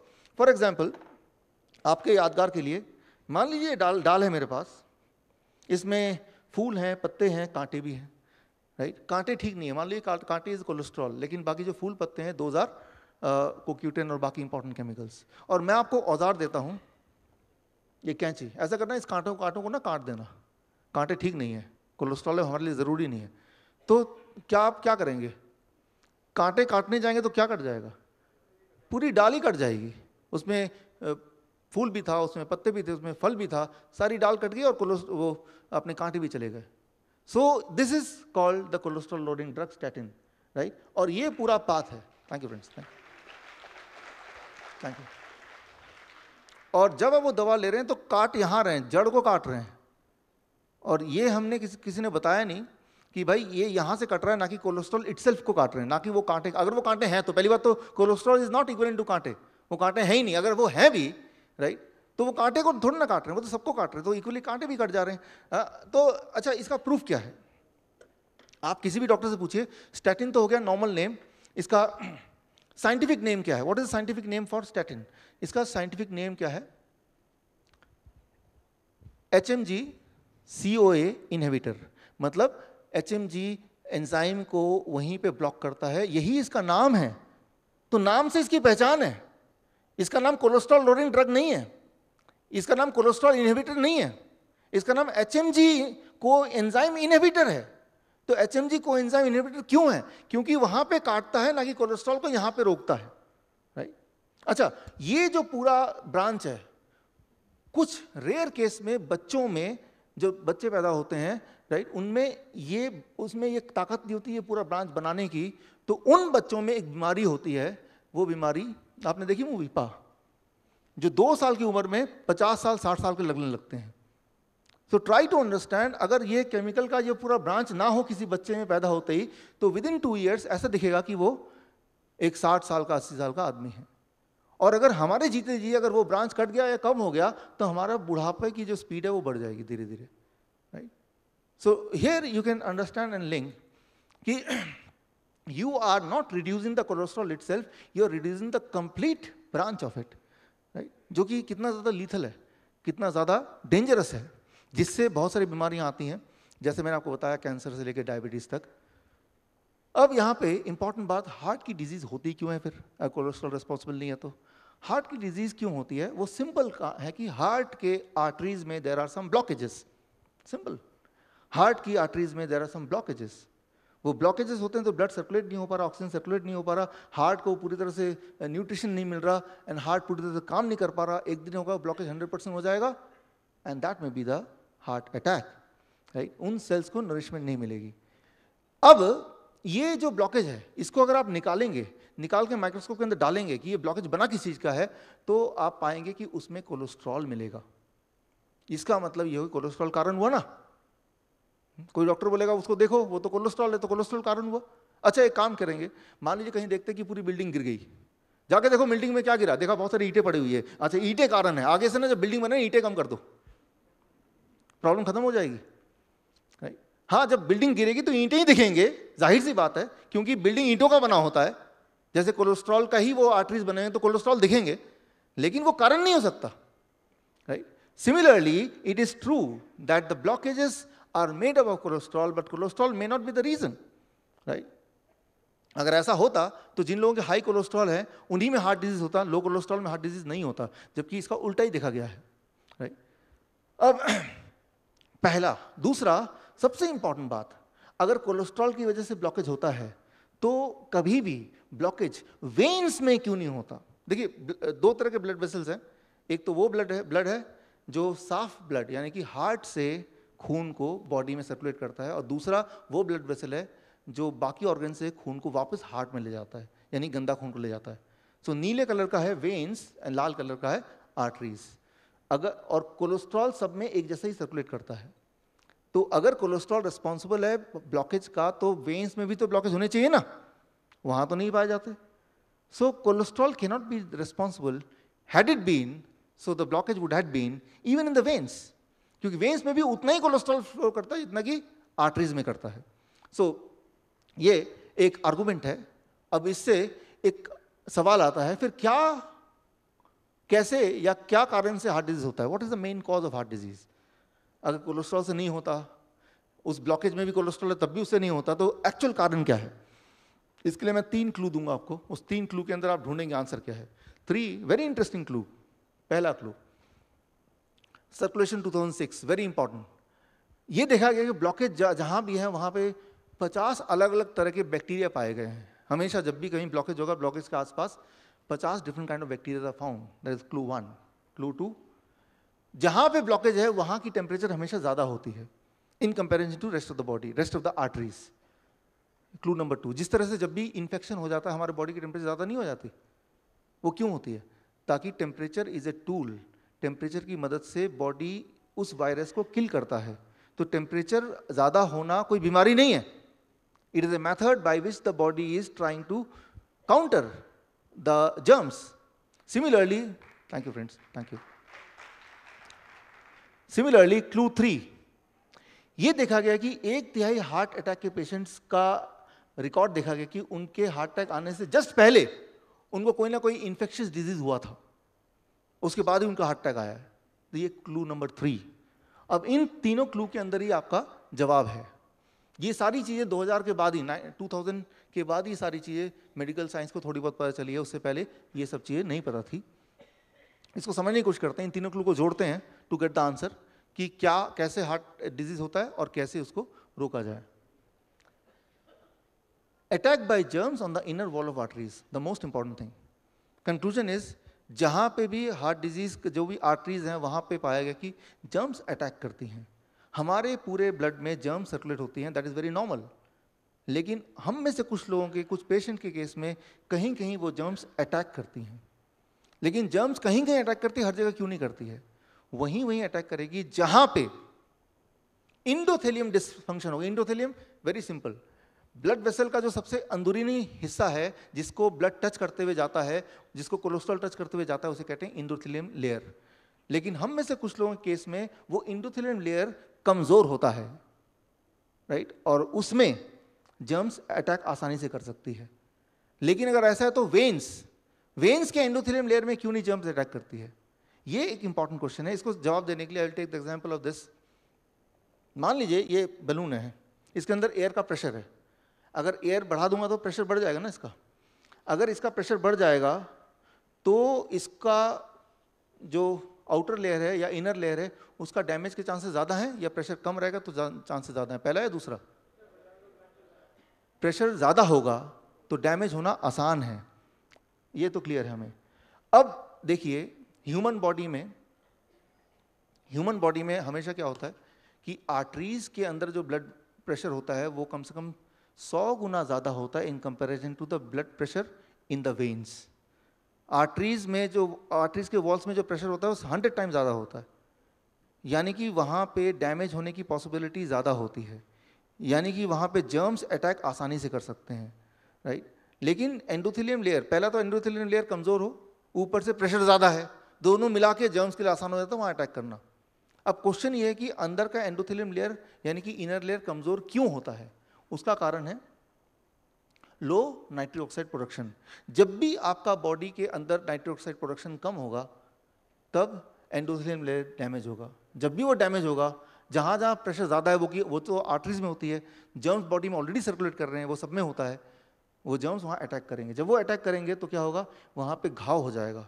घाव को भरने के लिए कोलेस्ट्रॉल आएगा बचाने के लिए, और वो भरने की कोशिश करेगा। अगर घाव जल्दी भर गया तो ब्लॉकेज नहीं होगा, लेकिन अटैक जारी रहा, नाइट्रिक ऑक्साइड प्रोडक्शन ऑलरेडी कम रहा और ये लंबे समय तक रहा, then it becomes blockage, right. तो कोलेस्ट्रॉल का रोल है हार्ट को बचाने के लिए, ना कि उसका रोल है कि वही हार्ट के ब्लॉकेज करने के लिए।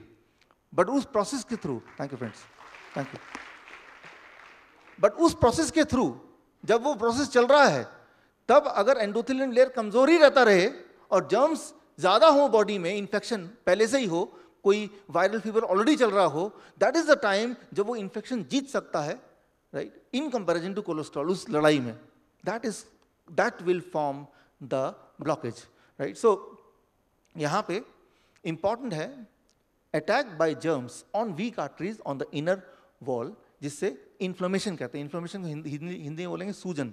सूज जाता है ना बाहर, जो बाहर कभी सूज जाता है, कभी किसी के पाँव में मोच आ गए तो सूज जाता है। सूजना कोई बीमारी नहीं है, सूजना एक प्रोटेक्शन है, रिपेयर मैकेनिज्म है बॉडी का।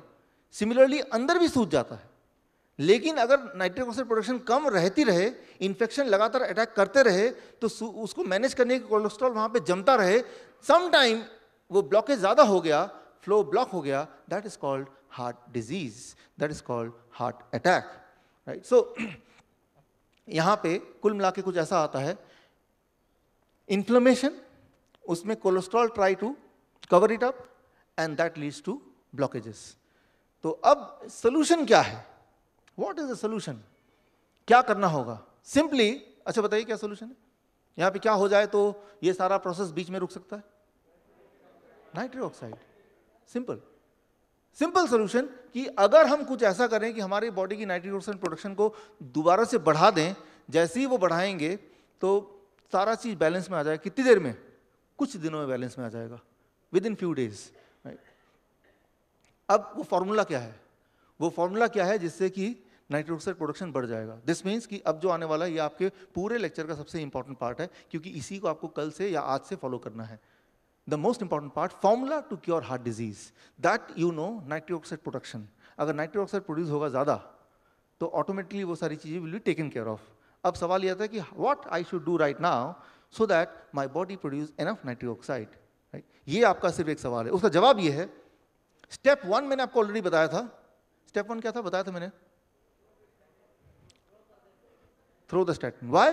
बिकॉज स्टैटिन क्या करता है, वो नाइट्रिक ऑक्साइड की प्रोडक्शन में बीच में आता है, right. It hampers the production of nitric oxide.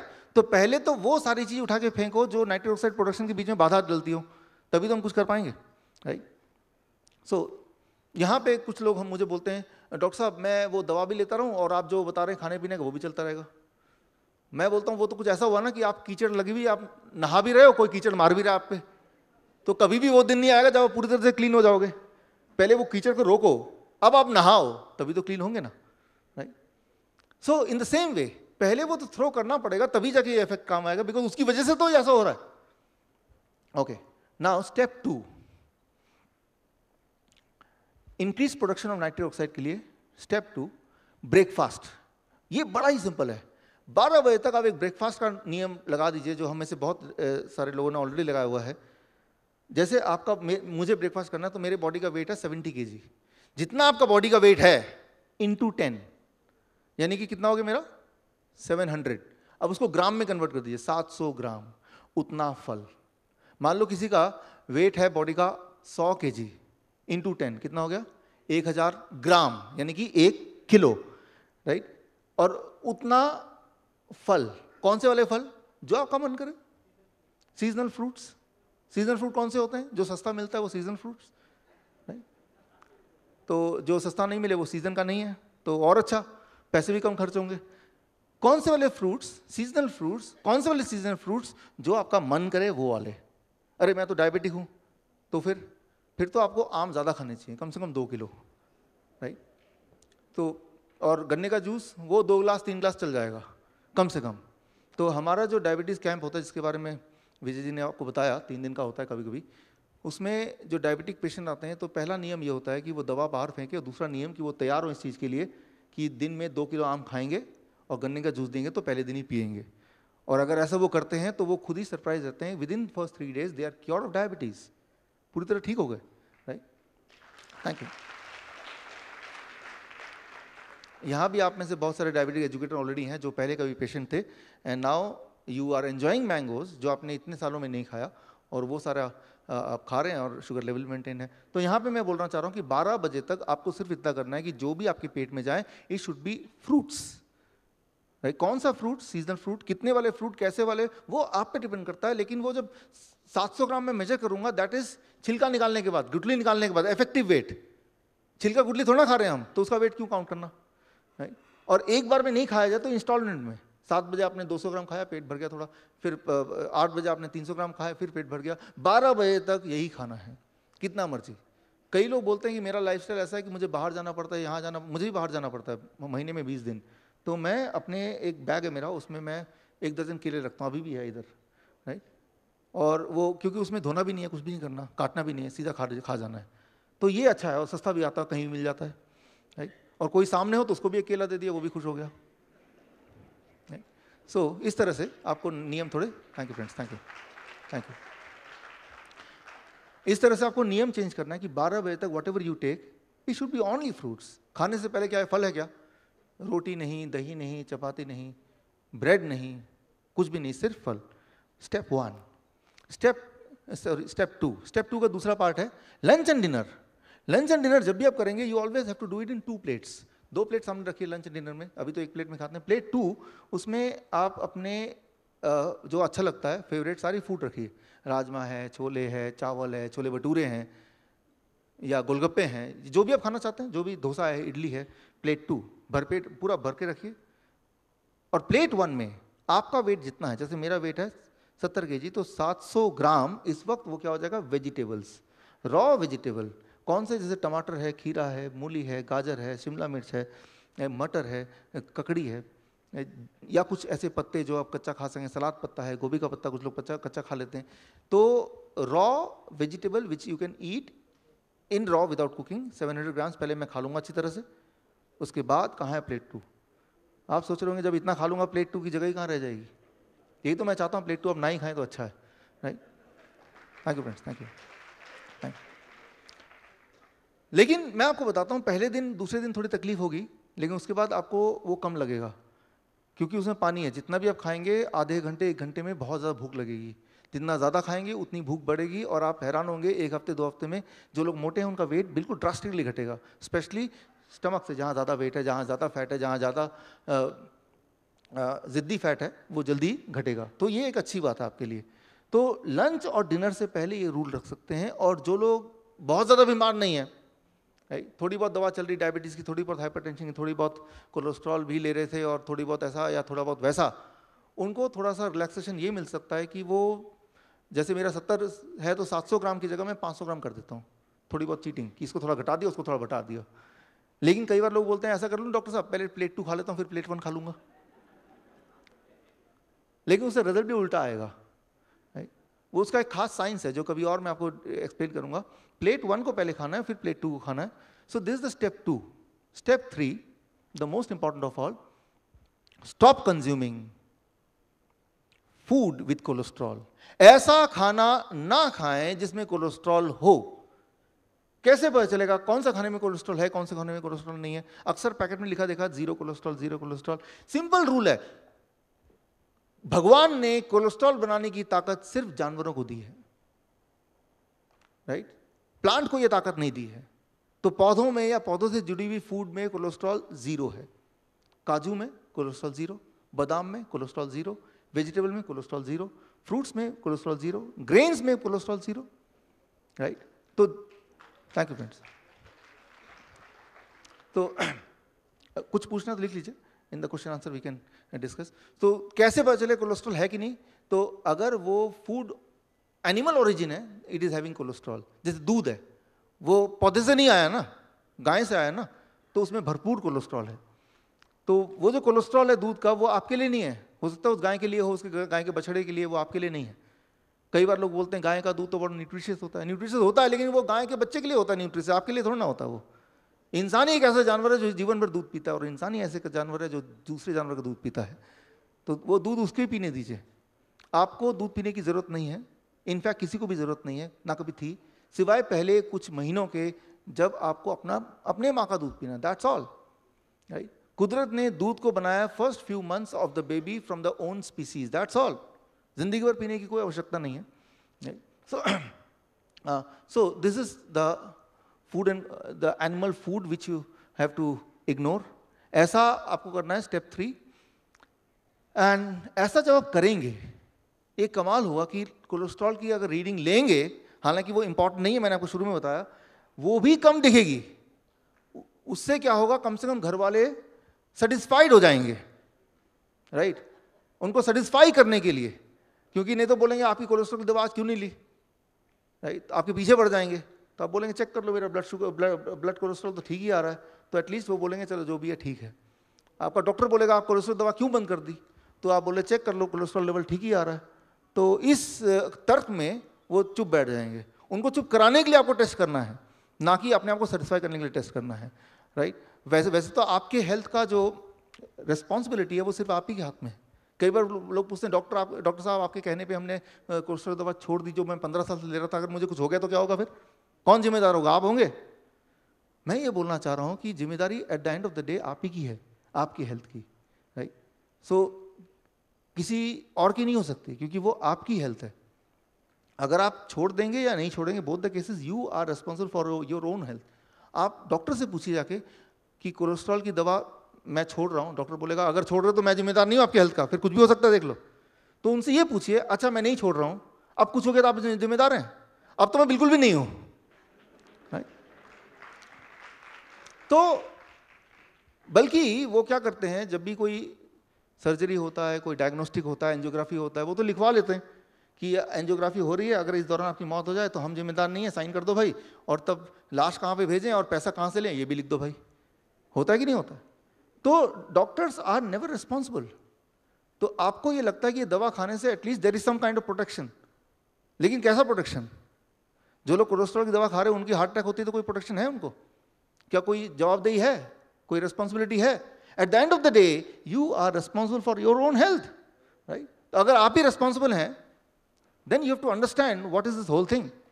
उसकी जिम्मेदारी आपको लेनी पड़ेगी, आपको उसको थोड़ा बहुत समझना पड़ेगा। सो मैं ये बोलना चाह रहा हूँ, व्हेन यू डू दिस आपका कोलेस्ट्रॉल नेचुरली लो हो जाएगा। हालांकि लो करने की कोशिश के लिए नहीं कर रहे हैं हम, बट नेचुरली लो हो जाएगा, वो 200 से नीचे चले जाएगा टोटल कोलेस्ट्रॉल, राइट। सो अब ये जो मैंने बताया ये कोई मेरा इन्वेंशन नहीं है कि मैंने ऐसा देखा, ये पहले से ही साइंटिफिकली प्रूवन है मेडिकल साइंस में, जर्नल्स में। उसके लिए मैं आपको एक ट्रायल बताता हूँ। ओस्लो स्टडी 1975 में हुआ था, कई साल तक चला था। इसमें सारे लोगों का एनुअल कोलेस्ट्रॉल कम कर दिया, मतलब एनिमल फूड जीरो कर दिया, दूध जीरो कर दिया। तो क्या हुआ, सारे पॉपुलेशन का कोलेस्ट्रॉल लेवल नॉर्मल आ गया, नीचे आ गया। लेकिन इंटरेस्टिंगली हार्ट डिजीज का डेथ रेट नीचे नहीं आया। ट्राई टू अंडरस्टैंड, कोलेस्ट्रॉल कम हो गया लेकिन डेथ रेट कम नहीं हुआ, हार्ट डिजीज कम नहीं हुई। फिर क्या हुआ, 2006 में ओस्लो 2 एक और स्टडी हुआ। इसमें एनिमल फूड कम कर दिया, दूध कम कर दिया, साथ में ऑयल कम कर दिया, जीरो ऑयल। इस बार कोलेस्ट्रॉल नीचे आ गया, डेथ रेट भी नीचे आ गया। यानी कि एक चीज और जोड़ लीजिए, आपके हार्ट का प्रोटेक्शन के लिए try to reduce the amount of oil in the food, right. Low oil, low heart disease, right. ये एक इंपॉर्टेंट बात है। क्यों? ऑयल क्या करता है, ये बहुत इंटरेस्टिंग है। इसको समझाने के लिए मैं एक एग्जांपल लेता हूं। मान लीजिए आप एनिमल फूड से, दूध से या चिकन अंडे से आप फैट निकालिए, उसको माइक्रोस्कोप के अंदर डालिए, उसके अंदर जो दिखेगा वो ऐसा दिखेगा, स्ट्रेट लाइक दिस। अब कोई भी प्लांट ले लीजिए, पौधा ले लीजिए, फ्रूट्स ले लीजिए, वेजिटेबल ले लीजिए, उसके अंदर से आप फैट निकालिए और माइक्रोस्कोप के अंदर डालिए, वो फैट कैसा दिखेगा? That fat will look like this, इस तरह टेढ़ा मेढ़ा, राइट। ये है एनिमल फैट, ये है plant fat, right.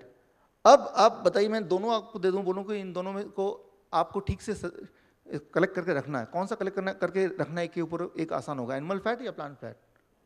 Animal fat.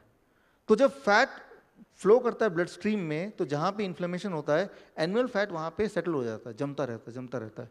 उससे क्या होगा? What will become? That is the blockage. But the plant fat वो जम नहीं सकता because of its structural changes, right? अब जो ऑयल है, ऑयल वो एनिमल से आया कि प्लांट से आया? मोस्टली प्लांट से आया। तो उसका जो फैट है लाइक दिस, लेकिन उसको जब आप हीट करेंगे, आप तो ऑयल ऐसे नहीं पीते ना, you heat it. The moment you heat it, the behavior of the plant oil, it changes to animal fat. That behavior, it behaves like animal fat.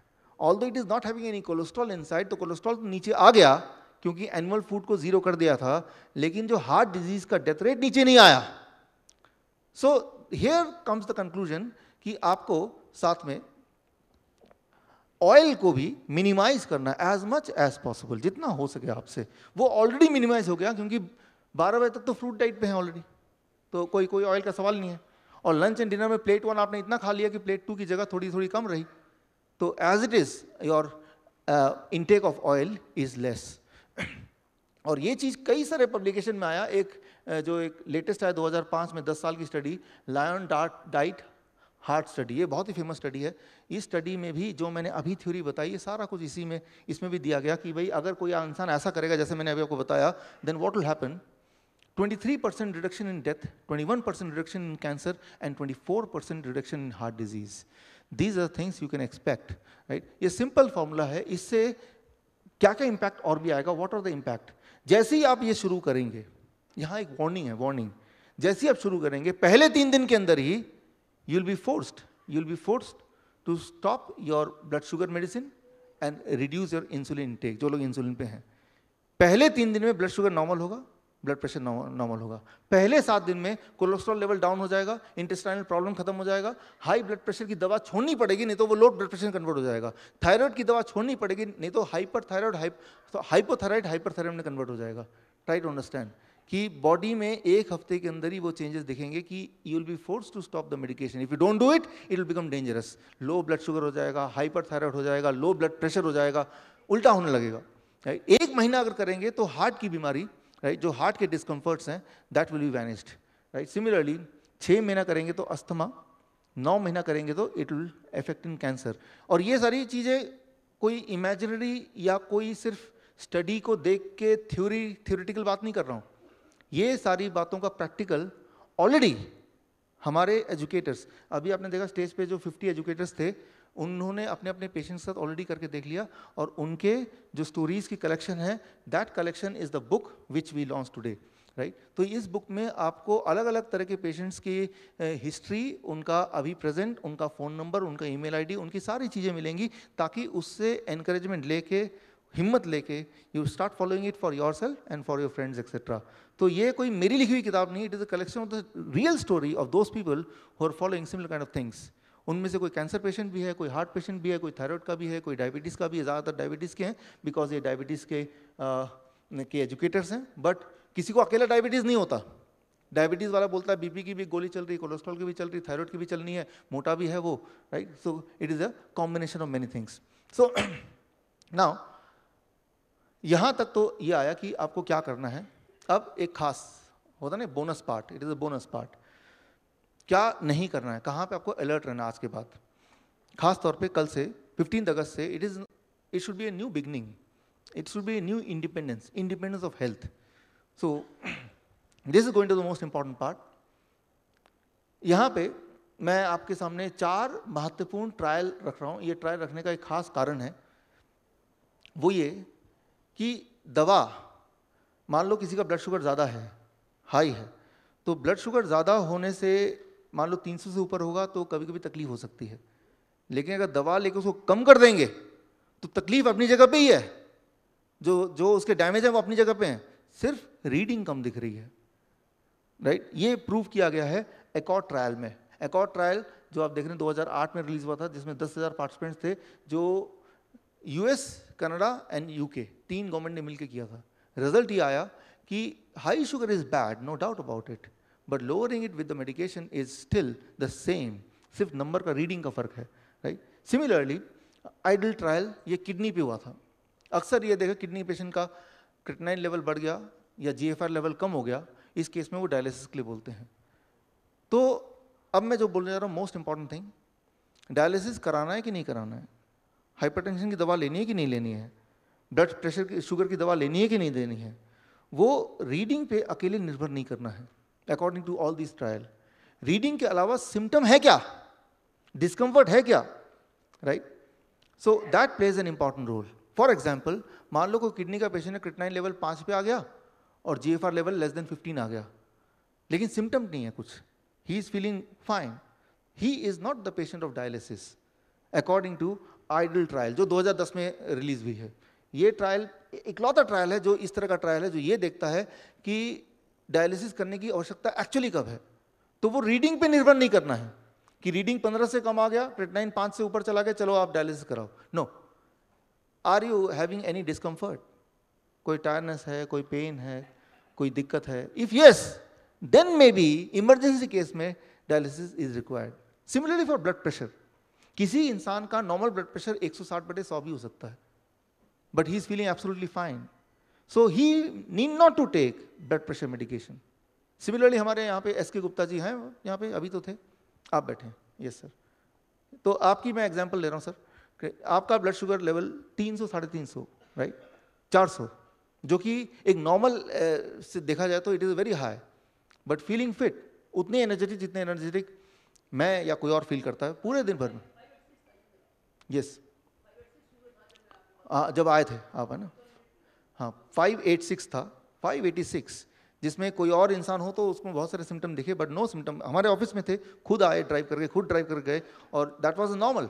तो मैं यहाँ पे ये बोलना चाह रहा हूँ कि सबसे इंपॉर्टेंट बात, मैं ये नहीं बोल रहा 586 अपने आप में नॉर्मल है, 586 ज़्यादा ही है, लेकिन 586 आने के बाद या 300 से ऊपर आने के बाद क्या मुझे सिम्टम है क्या?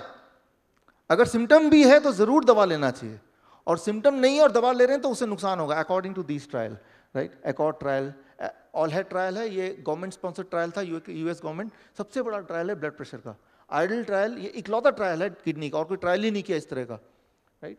Similarly DPP, diabetes prevention programme, ये बहुत बड़ा ट्रायल है।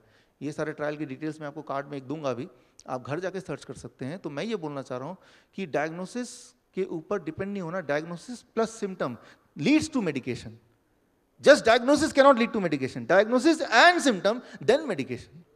For blood pressure, for blood sugar, for even dialysis, any kind of ailment, even for cancer, right? कई बार आपका blood test कुछ भी बताता हो, right? It may be in the category of cancer, but do I have any symptom? If not, need not to worry about it. मैं आपको example दे रहा हूँ, एक simple example आपके समझने के लिए। आजकल Google मैप आ गए मोबाइल में, आप जहाँ भी जाना चाहते हैं, मान लीजिए आप ताजमहल देखना जाना चाहते हैं, आपने ताजमहल आगरा कर दिया तो गूगल मैप में आ जाएगा ना। तो आपको सिर्फ ड्राइव करेंगे और गूगल मैप बोलेंगे सीधा चले जाओ 1 किलोमीटर, आप राइट ले लो, आप लेफ्ट ले लो, आप चलते रहेंगे मैप को देख के, मैप पे भरोसा करके। करते करते करते करते इमेजिन कीजिए आप ताजमहल के सामने आ गए, ताजमहल ये रहा और गूगल मैप बता रहा है 2.5 किलोमीटर बाद ताजमहल आएगा। आप छू के देख रहे हैं ताजमहल है, आंखों से देख रहे हैं भाई साहब ताजमहल कहाँ है, भाई ये तो रहा, महसूस कर रहे हैं ताजमहल है। तो आप अपनी आंखों को, अपने सेंसेस को मानेंगे या गूगल मैप में जो रीडिंग उसको मानेंगे? गूगल मैप बता रहा है अभी 2.5 किलोमीटर और है, कोई बोलेगा मैं तो इसी को मानूंगा, और 2.5 किलोमीटर आगे जाएगा, वहां वो ताजमहल ढूंढेगा और किसी भी चीज को सोचेगा शायद यही ताजमहल हो। हमारी मेडिकल इंडस्ट्री ऐसी है, कई सारे पेशेंट होते हैं जो पेशेंट ही नहीं है, सिर्फ रीडिंग बढ़ा हुआ होता है, अब उसमें वो बीमारी ढूंढते हैं, राइट। और अगर बीमारी ढूंढने पे आ जाए, आजकल का मेडिकल साइंस की तरक्की इतनी ज़्यादा हो गई है, कोई हेल्दी इंसान मिलेगा नहीं उनको। फिर जो भी गया अपने डायग्नोसिस हेल्थ चेकअप के लिए, वो पेशेंट बन के वापस आता है। हेल्दी वो है जो कभी गया ही नहीं hospital. Thank you, thank you, thank you.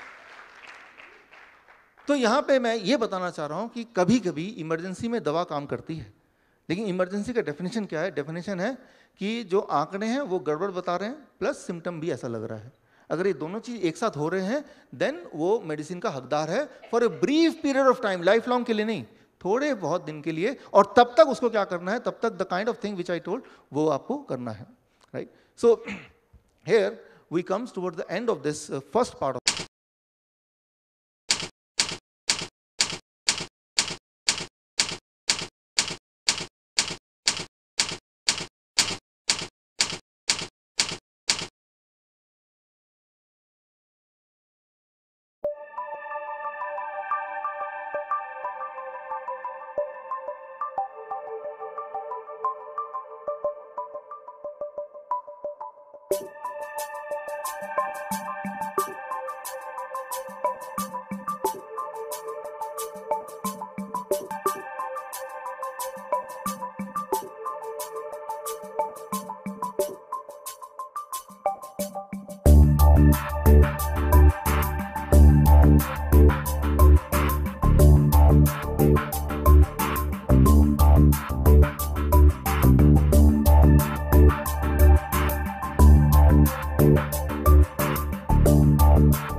Năm nay Lâm 41 tuổi.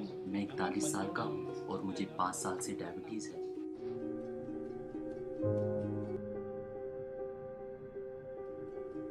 मैं लीती चियो हूँ और 70 साल की हूँ। 20 साल पहले जब मुझे पता चला कि मैं डायबिटिक हूँ, तब मैं बहुत रोई थी।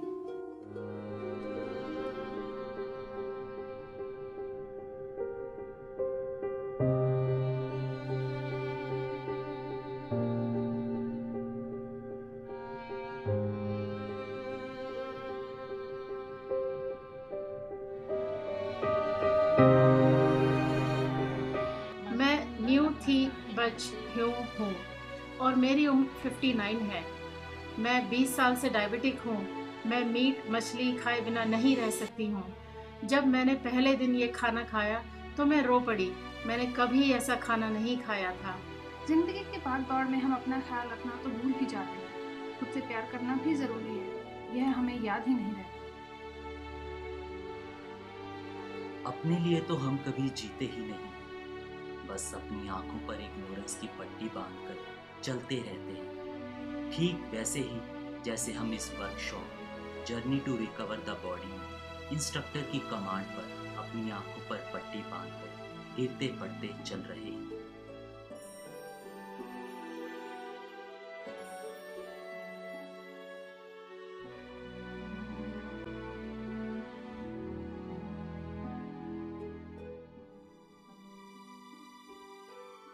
इसी तरह जिंदगी में भी हम बार बार ऐसे ही गिरते रहते हैं और एक समय पर अपने ऊपर से विश्वास खो बैठते हैं। विश्वास यानी कॉन्फिडेंस, खुद पर जो अच्छी जिंदगी जीने के लिए बेहद जरूरी है, उसे ही खो बैठते हैं। उस विश्वास को दोबारा पाने के लिए हमें एक लीडर की जरूरत होती है और वो लीडर हमें डॉक्टर विश्वरूप के रूप में मिला। एक ऐसा लीडर जो आपको सिर्फ आपकी काबिलियत के बारे में बताए और आप में कितना पोटेंशियल है उसके बारे में बताए। हम सभी की बॉडी खुद को हील करना जानती है, बस ज़रूरत है माइंड को एजुकेट करने की और उसे यह बताने की कि अपनी बॉडी का ख्याल रखना आपकी पहली जिम्मेदारी है। हमारे बीच डॉक्टर विश्वरूप रॉय चौधरी एक ऐसे ही लीडर की तरह आए।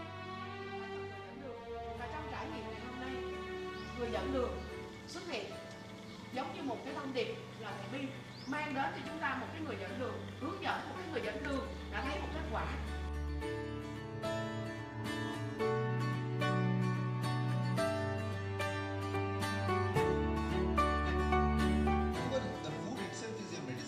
Và cách thật ra thì thức ăn này là chính là cái liều thuốc hữu hiệu nhất cho các anh chị.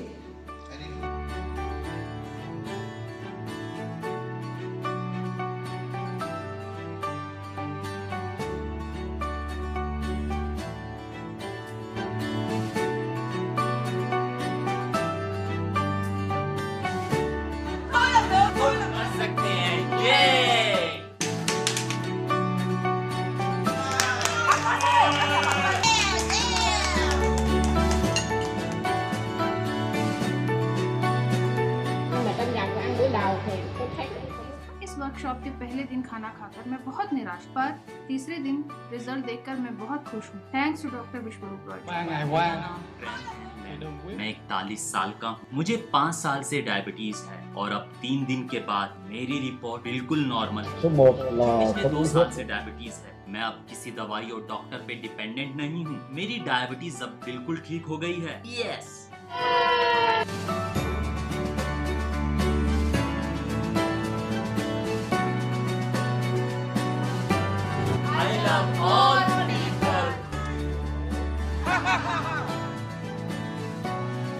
मेरा नाम हुमान खाना है और मैं 44 साल का हूँ। मुझे यहाँ समय का एहसास ही नहीं हुआ।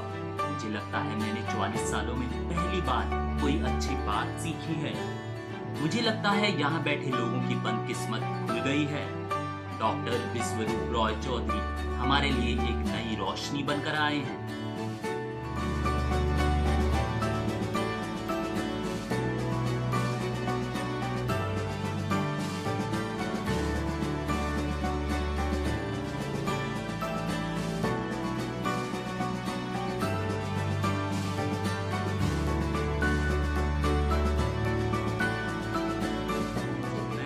मैं 63 साल का हूँ। मुझे 18 ईयर्स से डायबिटीज थी। अब मुझे केवल यही रूल्स फॉलो करने हैं: heartiness, happiness and freshness.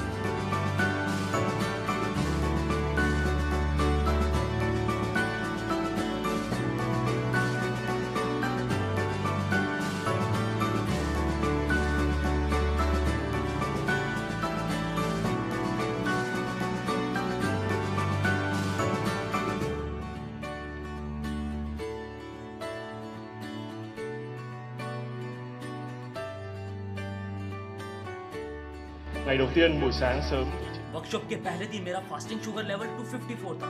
Second day ये 175 और तीसरे दिन कमाल हो गया 126।